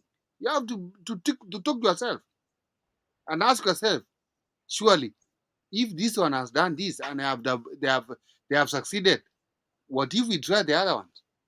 That is why even me, I can say, even this KICC, lazima iende. Ilete hiyo 30 billion in a year, not 200 million. Unanielewa? Really? Yes. Yes. That's where I am. That's where I am. Okay. Yes. Now let me let me ask you. From where you sit, it seems you truly believe every word from the president. I'm not believing anything from the president, Jakes. Listen to me very well. What you have quoted is what he said. He said, I'm trying to tell you the truth. I'm telling you the truth. Listen, Jakes. Even there is this thing called fiber 4G from a private media station, Kas FM. Are you seeing where that is going through now? Fiber 4G. You can even buy the pocket internet. You put in your pocket and it's running through, and you make money. And I don't know. We see that Tuk Telecom failed us and is controlled by the government. Even this KPLC, we need to sell those things. Private sector. And all those things, even the fuel will come down. Let me ask you for free. Can I ask you for free? I can pay. Ask me and then I can pay. Okay. Not for free. I can pay. Okay. Some of these sectors we are selling, they have been managed by people appointed by William-Ruto, the president. But all of them, some of them, the previous government, they still have their managers. Now, I'll be doing something I don't like doing. I'll be muting you until I finish, then I can open your mic because you're not listening. Listen, I want to ask you this. Some of these institutions that have been branded failing, they have been run by clonies, by people who even we, the people rejected at the ballot. Some people who are not known to perform, to deliver, to even do anything that's worthwhile, right? Some people who are once fired for being corrupt. Some people who are once uh, uh, shown the door in the dockets they served in because of being incompetent, corrupt, and not up to date with matters managing such institutions. These are the people we have trusted with vital institutions in our country. These are the people we are now saying, you know what, Kenya Power is making blackouts. Sorry, we are having blackouts because of previous regimes not maintaining our lines. So what do? We bring in 66 billion. These are guys that were once fired in 2015 because of allegations of corruption. These are people who, in any case, are not. We have no track records of their performance, so no institution will perform under them. So, do we sell the institution, or do we just get rid of these incompetent people, and probably we might see a good tiding? In any case, if Safaricom was handed to these people, Safaricom will make the list of institutions that are failing. If Safaricom is today doing well, it's because probably it has not landed in the hands of these incompetent, corrupt, and okay, I don't have even the words. So where I sit, it's at times not the institution, it's the people, the management. The success of anything is as good as the people who work and serve there. If the people who serve there are corrupt, are lazy, they don't even show up for work, they manage their things away from their offices of duty. My friend, really, we cannot say the institution is wrong. Probably we just need to change the management, right? How comes KICC was good during Kibaki's time? KICC was not a topic of sale during Uhuru's time. Why is it now? Who is in charge of KPA? We need to ask. Who is in charge of energy sector? We need to ask. What track record of managerial prowess do they have? If you can answer me that one, probably I would see the sense in selling. Because if you bring in garbage in form of management, what do you expect this institution will give you out? That's my take, and that's my question to you.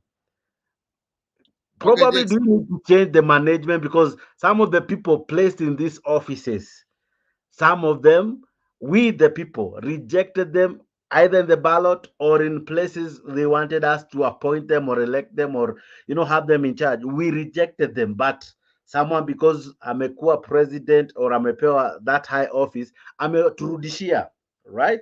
Serving us as a CS, serving us as a chairperson in these institutions, in these vital state corporations. And now we are now telling the same comes back to us, and we are told, you know what, these institutions are doing badly, we need to sell. I think someone somewhere is taking us for fools. What do you think? Okay, Jakes. I don't deny the fact that some institutions has to be sold. But let me ask you: Don't Is ask there any me first. document? We can't have a show of questions only. We have to have someone responding to the questions. No So problem? I've Is asked there is you, there any should document we that change the you can tell us? management first? Is there any document that you can tell us that this is a document that shows that someone has failed to deliver to the people of Kenya? Where is that do i document? do I need to show you a document of failure, or do I need to tell That is you what all I this? need. Just for a That's what I need moment. from you. You have asked me That's a what I question. need from Listen you. to the response. You have asked for documents. Do you need just to Yes. see the documents, or do you need the shutting down of these institutions? Right? Mumi has failed Of, because of of course, management, there is no and any then we shutting ended up down. giving those Even guys those, uh, governorship position, and they equally failed. So when you are a failure, you are a failure. Period. even the people from even the counties and all whatever, they will be delivered a letter to show that you failed this and that. That's why you are sacking you. You are going home. We cannot just send somebody home without any proper explanation. So we should sell our institution simply because we don't want to send people home, simply because we cannot fire Not selling incompetent. our Yes, we sell our country. Really, is that what you want to tell us this evening, Bwana Captain? who say that we are selling a country. I'm saying this.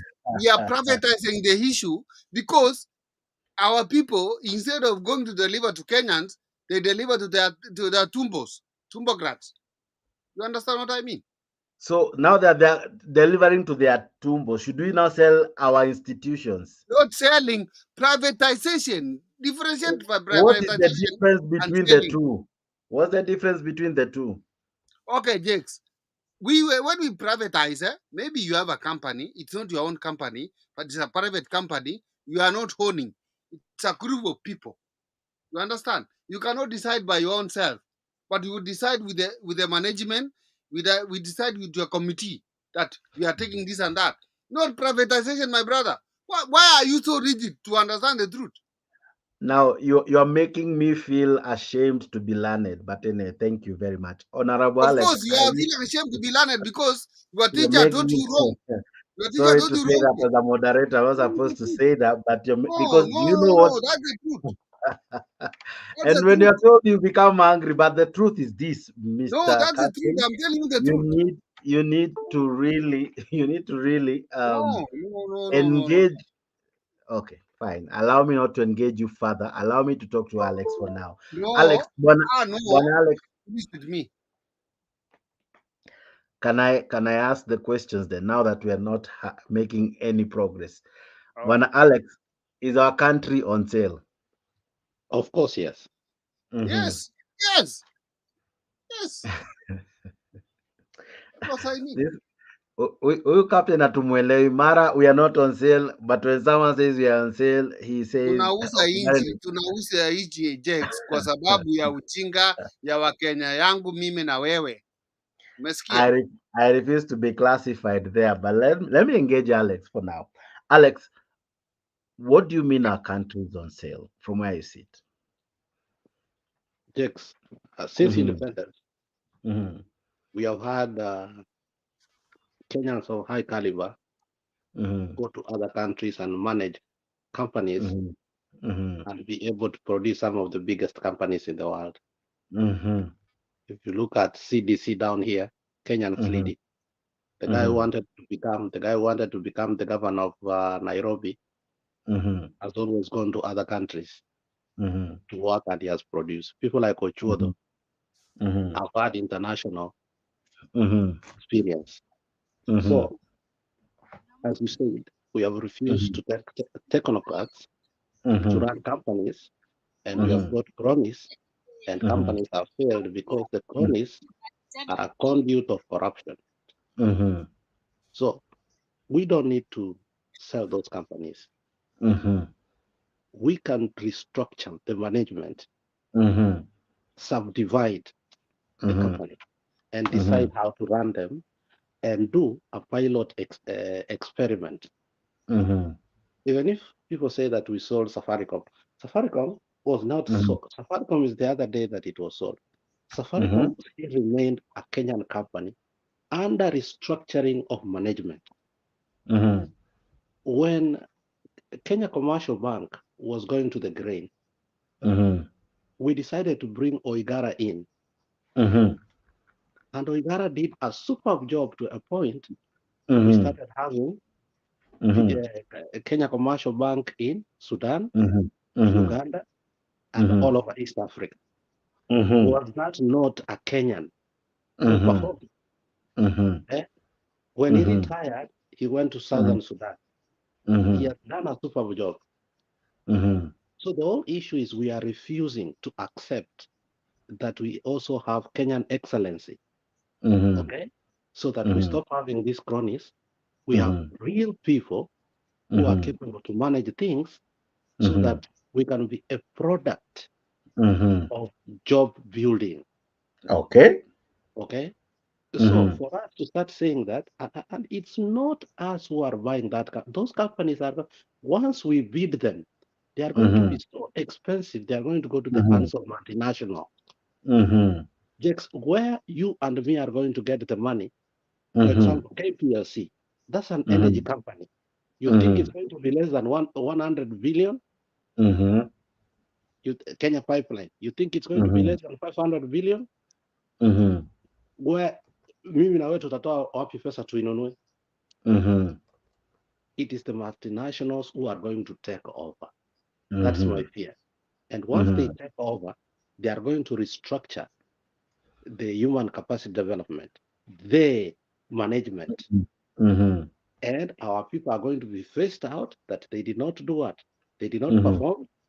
And they are going to bring expatriates who are what? Wazungu. And that's where I disagree with Ruto. As a person who has worked in the government, you can take the best of the best and give them an ultimatum. When the Bush administration was finishing its administration, they really messed up with Dick Cheney. So when capitalism fails, socialism kicks in, and many people do not know that the government had to bail private companies. Unaelewa? But it came with conditions, and some of the condition was you must deliver. Republicans criticized Obama, but we ended up saving the auto industry that was dying.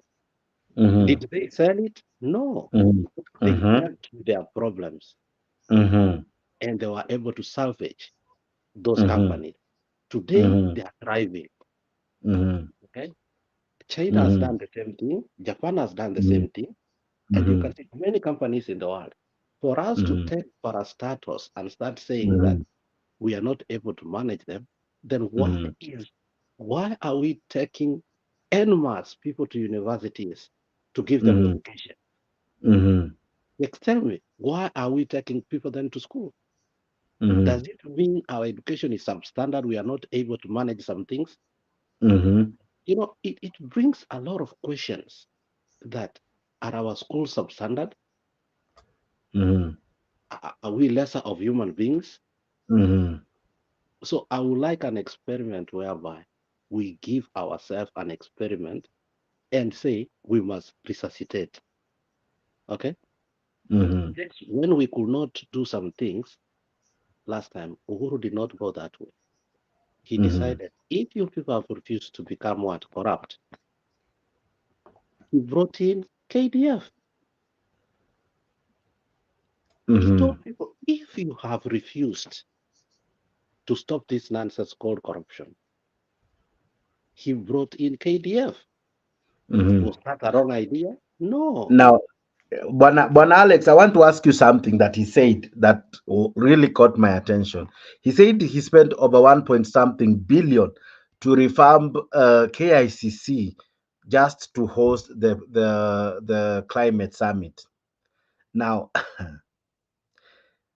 then in the same speech, anasema haina choo. Really,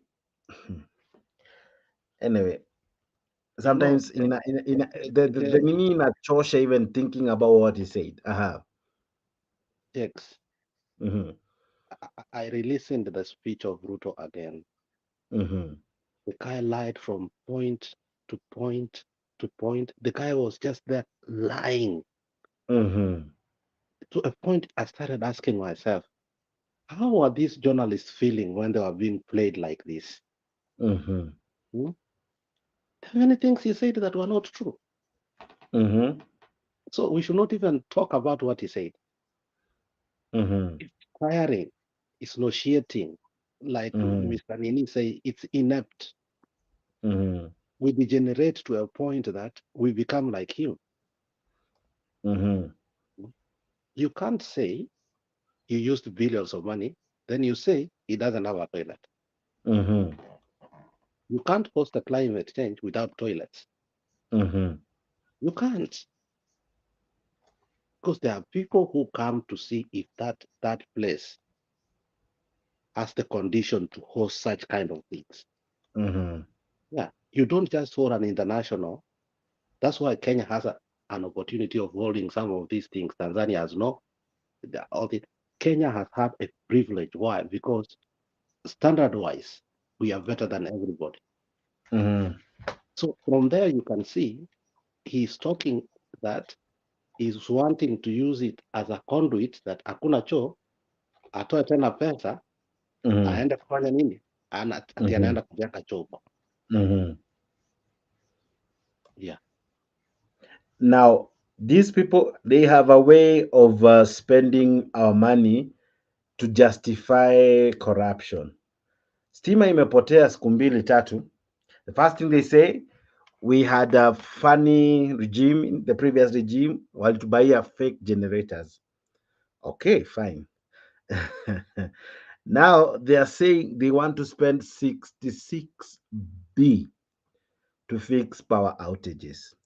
When Uhuru was in power, this was not an issue. Kibaki was in power, this was not an issue. Not that we didn't have outages, but this in their regime is becoming recurrent. Once they were asked, they said connectivity may increase.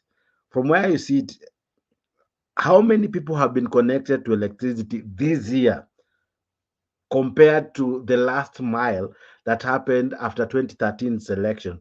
Is it that to may increase watu wenye wameka kwa stima hii mwaka really? From where you see it, is that a true statement? There was a damning report that I loved. I want you to go to Citizen.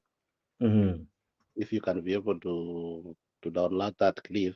Inasema Kenya Nairobi did not have even one developmental project in this quarter. Just look at Citizen. Nairobi did not have even one developmental what? Project this quarter. All this money that have been stolen never went into Nairobi economy. Umeona hiyo clip? Yes, naitafuta to say. Yeah. So when you look, and these are things being given through the Ministry of Finance because they cannot lie. Once they lie, they will be penalized. Yeah. Yeah. So tell now, me where when we compare what they said that our dollar, or rather the Kenyan shilling, was overhyped in order to sound how it was sounding against the dollar, and what happened in South Africa, is there a similarity? There is, because the vendetta of Ruto made some of the Mount Kenya Foundation fear, and I think they withdrew their money and they shipped it outside. So the money that we were left in the country was not able to circulate. So money was taken to Switzerland, offshore, and other areas. Why? Because they feared that Ruto will come after them. So there was not consumer confidence, a good political climate that makes people that even if there's a regime change, people do not fear. So some of the richest Kikuyus got their money out. And I can't blame them. Some of the people who are in the ministry, in the cabinet, shipped their money out because they couldn't trust this regime. In fact, there are still people who are in this regime who don't trust. Whenever they get money, they ship it out too. Because they may fall out anytime with the guy. Yeah. Yeah. So that's why I'm telling you that what affected our currency is the influx of our money going out. It was not stolen money the way they want to say that it was stolen from the government. This was money that was got by people like Chandaria, industrialists, people who supported Uhuru, who never supported him in campaign. They feared. Yeah. And people went and bought dollars and left shillings. You saw Sonko having how much dollars in his house the other day. He showed us many dollars. That is what people did. Yeah. Okay, I listened to a clip, and it's not it's someone trying to explain what happened to what do you call it, to South Africa banks, and how they were able to make ruby or rand, sorry, the South African currency, be affected and how banks played a role. Listen to this expose, ladies and gentlemen. Stealing R1 trillion a day. All week long, South Africans have been reading news headlines and posts on X/Twitter about the accusations against 28 local and international banks that they colluded to manipulate the South African currency, the rand, for their own gain, for their own profits, in ways that were detrimental to the rest of and the vast majority of South Africa's more than 60 million people. But what is rand manipulation? How do you manipulate a currency? What do the banks stand accused of? And why do people keep talking about R1 trillion a day? Well, welcome to The Issue with Dan Corder, where we explain and unpack what we know so far about rand manipulation. Because a massive factor right now is that the organization, the Competitions Commission and the Competition Tribunal that has made these findings against these banks and is doing the investigations has yet to reveal its full report. But we do know quite a bit so far. So let's talk about the banks. Let's talk about rand manipulation. This is The Issue with Dan Corder. It's South Africa's watch party because you and I both know that South Africa is a movie. So every week, come watch it with us as we unpack the biggest issues, scandals, and crises facing the nation. If it's your first time here, please just do us the solid of clicking subscribe. It makes a huge difference as we develop the show. Right, let's get into it.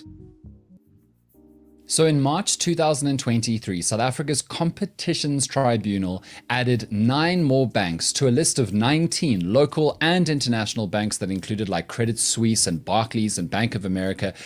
And the accusation was that these 28 banks had colluded between 2007 and 2013 to manipulate the rand for their own profit. Trying to manipulate the market for foreign exchange is a massive deal. This is basically how it works. Whenever you want to do business with somebody in another country who uses a different currency to your country, you both need to find a common currency to do the buying and selling, the trading in. And generally, people trade in dollars. So if you are a South African wanting to do business with somebody overseas, even if they're not in America, you generally have to go and take the rands that you have and buy dollars. And banks play a massive role in how most people buy foreign currency. They often have their own foreign currency that they trade on their own behalf, but they often create channels through which everyday South African or businessmen around the world can do easy foreign exchange purchase and trade. And through these processes, they make profit, they make commission. And in our fundamentally globally interconnected world where virtually all goods and services and industries are involved in international trade, the foreign exchange market for currencies to do deals in has a massive effect on a ton of industries. It's obviously imports and exports, but it's a ton of other things, including direct foreign investment, public and private debt, financial assets, and the price of many goods and services. So what's collusion and how does colluding generally work? Well, ideally in capitalism, the way that prices are regulated is that a bunch of companies are competing to provide you a good, a product, a service. And they try to compete to get your business instead of you going somewhere else in 2 ways. The first way is they increase quality. So they say our stuff is literally better than the other stuff. And the second way they do that is they drop price. So that's how it's supposed to work. But unfortunately, sometimes companies that are all providing the same product, and I'm going to use bread in this example, say all the bakeries in a country that are providing all the bread for the entire population stop competing with each other, thereby driving up quality and driving down price. Instead, they all secretly agree to all raise their prices together and keep them similar, which means that none of them is out competing each other on price. But what that means is if you want to buy bread, you have to buy from one of these bread makers and all of them have raised their price. And so you have to swallow the price that they're selling the bread at, which means that all of these colluding companies make more money. And it screws the consumer. So in the vast majority of countries in the world, there are laws in place against collusion because they don't want people to get screwed over by creators of goods and services who then dominate the market so that nobody else can get in and then all agree to raise the prices. That is. Now you can get that on that guy's channel, and he really raises things that we can compare in our country. Alex, what do you make of what that guy is raising? You know, and that's why I told you when I started looking why our currency is acting the way it's acting. I say they are parallels with South Africa. Okay? Because the currency manipulation started in 2015 in South Africa. When the Competition Commission alleged that the major companies in America, which was Bank of America, JP Morgan, Chase, I think, and Invesco, colluded to rig the value of the rand against the dollar. Now, what was happening at that particular time is the South Africa Reserve Bank minted and issued coin denomination of 1, 2, 5, 10, 20, and 50 cents, because those are small currencies that we may not see how they affect the economy, but they were actually. So they did not use the 10, 20, 50, 100 that they were using. So in the end, this is what happened. They artificially lowered the value of their currency. Okay. So it was artificial lowering. So it was not reflecting the reality. Okay. And that eventually, you manipulate like that, but eventually you are caught. Okay? When you are caught, you have to pay the fines. And that is what is currently happening with our banks and the government in Kenya. Okay. Yeah. Okay. Now, let's go back to what I had asked Bwana Captain, because somehow it was as I had asked him. We put in incompetent, we put in wrong people. Then after they have messed up, we now say all these institutions are wrong. Tumechagua jembe, tumeweka bad workmen, and then we now want to sell the jembe plus the land because maybe haijatoa mazao, and we didn't put in the correct workmen in those fields. From where you sit, is that the proper argument to deal with our institutions? Yes. Sorry, I'm taking you back because I want to play something in conjunction with that. I think we have competent leaders who have shown before that they love the country. I can give you an example. People like Matiang'i, people like Maraga, they have shown that whatever they touch, Makoha, they can take it from zero to where it belongs. So it is not.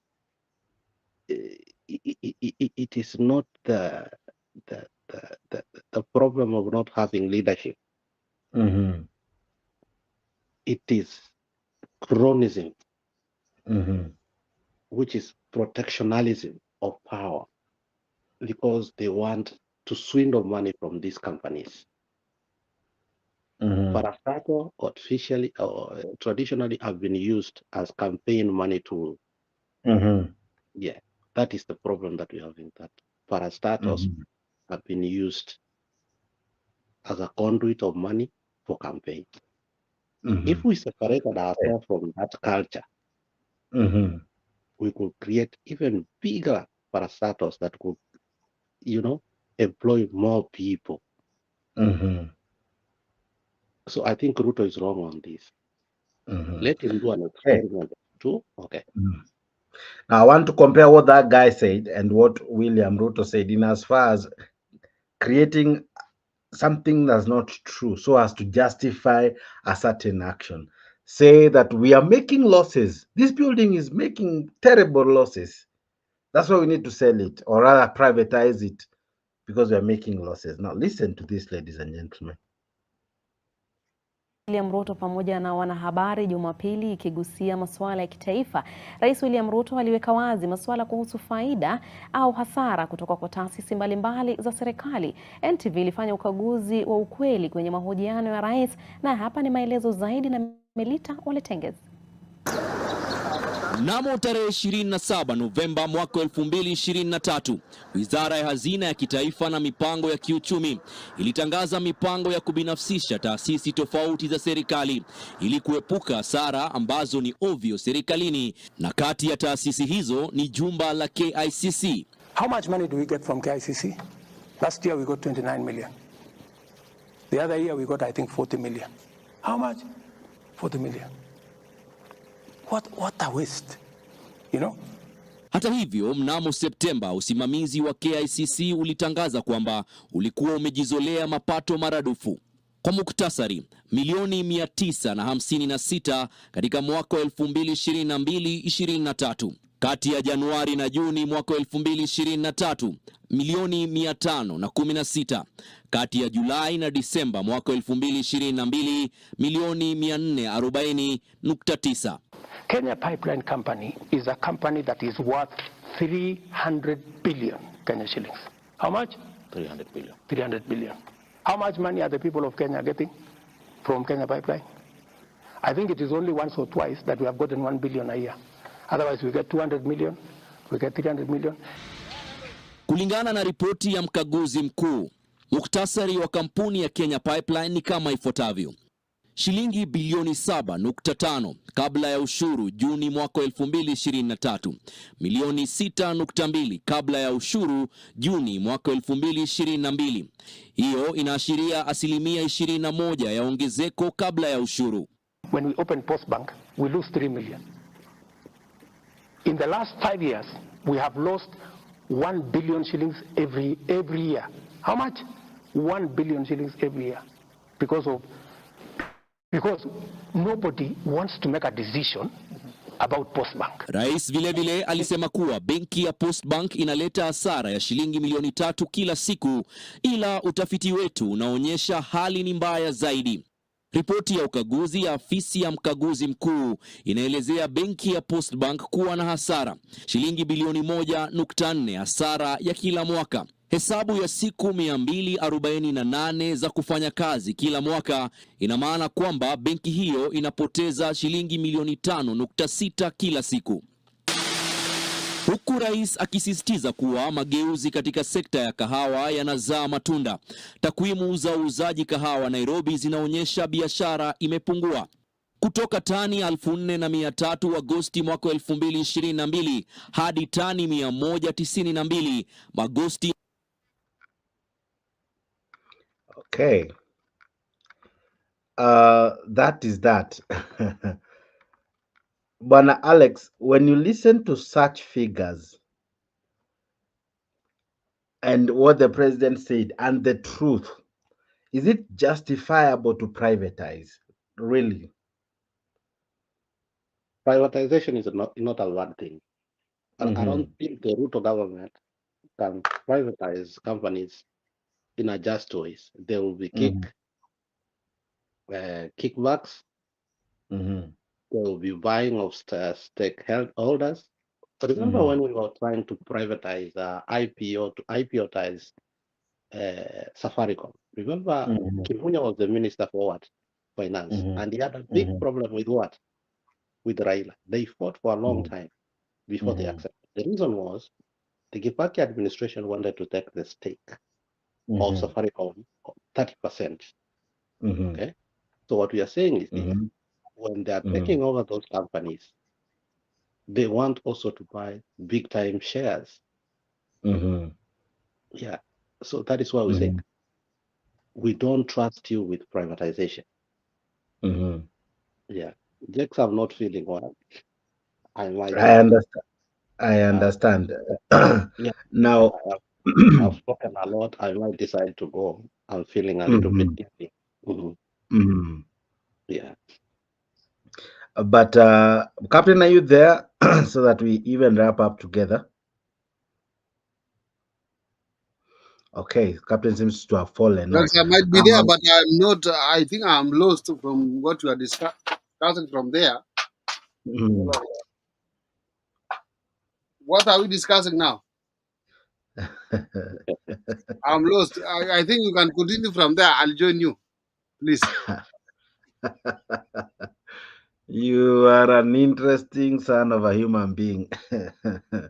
Wow. Ladies and gentlemen, we need to go and wrap up. Actually, this is the second show, so understand us when we wrap it up.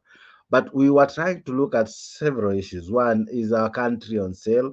But there's one last thing we want to look at, and that is on Omutata. Alex, do you think Omutata's life is at risk? Obviously, because he said he's going to crack the whip. He was going to use a symbolic sword. And you saw Mm-hmm. today what happened. Mm-hmm. Mm-hmm. Okay. But Mm-hmm. I think the more he thinks that he can do that, it's going to unite the country. And I think it Okay. will bring Maandamano. If he Mm-hmm. touches Okiya Omutata, I think it will be the start again of Maandamano. Okay. That is my Captain, prediction. Captain, do you think Omutata's life is at risk? No, it's not at risk. No. The president cannot endanger the life of Omutata. If now, right now, as we talk, Alfred Mutua is the minister in the government of William Ruto. Is there anything risk for sure? When Alfred Motua said, I remember even him crying, after he said Alisalamiwa the kabisa, handshake. amefinya mkono. I Ni remember kama that. alikuwa anakufa. Aha. I remember So do him you crying. want us to tell us that a senator from my place, Busia, can complain? Surely Mm-hmm. that's nothing. That's nothing. Those are just political mileage that people are Mm-hmm. trying to win. Mm-hmm. You see, because even the Mm-hmm. president, I think even the president, as we talk now, is wondering what Okio Mutata is talking about. Mm-hmm. Yes, Okay. And people that's are how we wrap up. trying to win political mileage for nothing that So are he's not there. trying to win. Okay. Yes. Fantastic. Now, Alex, your closing remarks? We had a good show. Mm-hmm. I think I really enjoyed the show. So I just want to tell the people who are behind that let's continue to support the channel because that's the only way we can have a conversation that is progressive. Thank you. Mm-hmm. Sana. Captain, your last words? Jakes, no problem. We have had a very good show, as Alex has put it. And if my opinion is more different than yours, don't come here to pin me down or don't come here to praise me, even if my opinion is negative. Don't praise me. Praise me for what I belong. Don't pin me down for the right. I don't mean anybody. I'm not attacking anyone. If I'm doing right, let me do right. Praise me for the right thing. If I'm doing wrong, praise me for the or do negatively for me doing negatively. Don't attack me for doing the right thing. That's what I can say. Otherwise, the show was good. We didn't have anyone who can push us to close the show fast, or you just remain alone in the show to explain this and that. The show was very good. Only that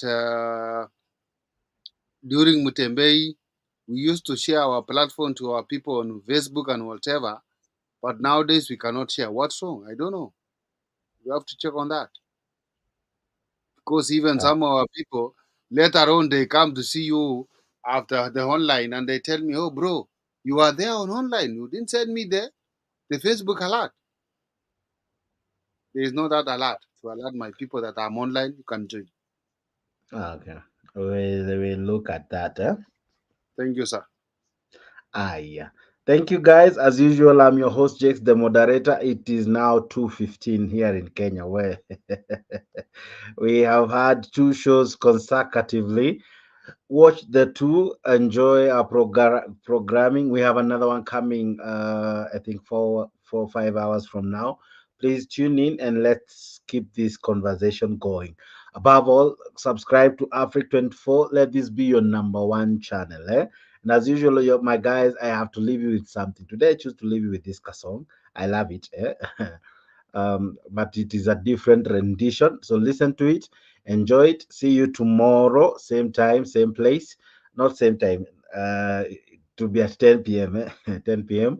tomorrow, Kenyan time. 10 p.m. Kenyan time. So add it or subtract it from the hours you are watching us from, whether in the US, UK, Uganda, Kampala, wherever you're watching me from. Subtract or add or even equate it to the time that it is right now in your country. So we'll have it at 10 p.m. Kenyan time, but the next show happens at 8 a.m. Kenyan time. So see you then. God bless you. God keep you. Have a fantastic morning, evening, or even afternoon, depending with your time zone. See you when you see me. Asante sana. God bless you. God keep you. This is Africa 24. And as I've always told you, may your name be mentioned in right places. Goodbye. Good morning. There can only be one champion, and it is Kenya.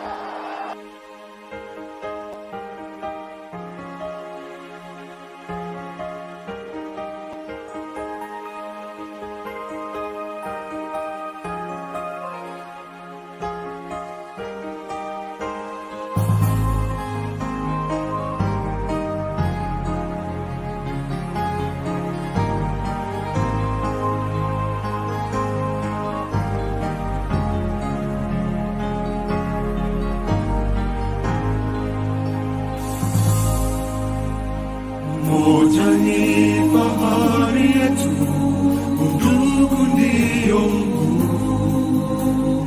Chuki na ukabila hatutaki hata kamwe. Lazima tuungane, tuijenge nchi yetu, pasiwe hata mmoja anayetenganisha. Naishi na tumaini, najitolea daima Kenya. Hakika ya bendera ni udhabiti wangu, nyeusi ya wananchi na nyekundu ni ya damu, kijani ni ya ardhi, nyeupe ya amani. Daima mimi Kenya, mwananchi mzalendo. Kwa mateso kwa vilio na huzuni, tulinyakuliwa uhuru na mashujaa wa zamani. Hawakushtushwa na risasi au kufungwa gerezani, nia yao ukombozi, kuvunja pingu za ukoloni. Naishi na tumaini, najitolea daima Kenya. Hakika ya bendera ni udhabiti wangu, nyeusi ya wananchi na nyekundu ni ya damu, kijani ni ya ardhi, nyeupe ya amani. Daima mimi Kenya, mwananchi mzalendo.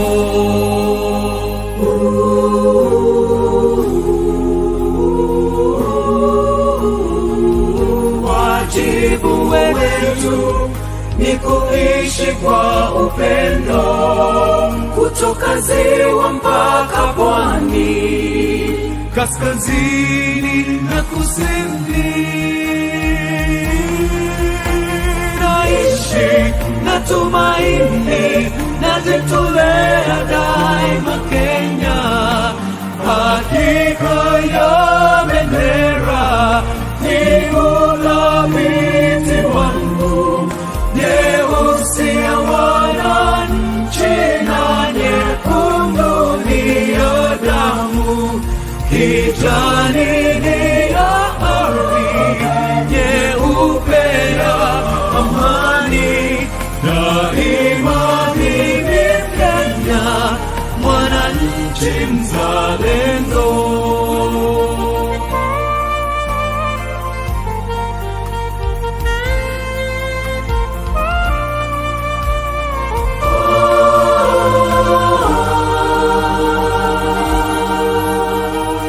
janini ya ardhi nyeupe ya amani.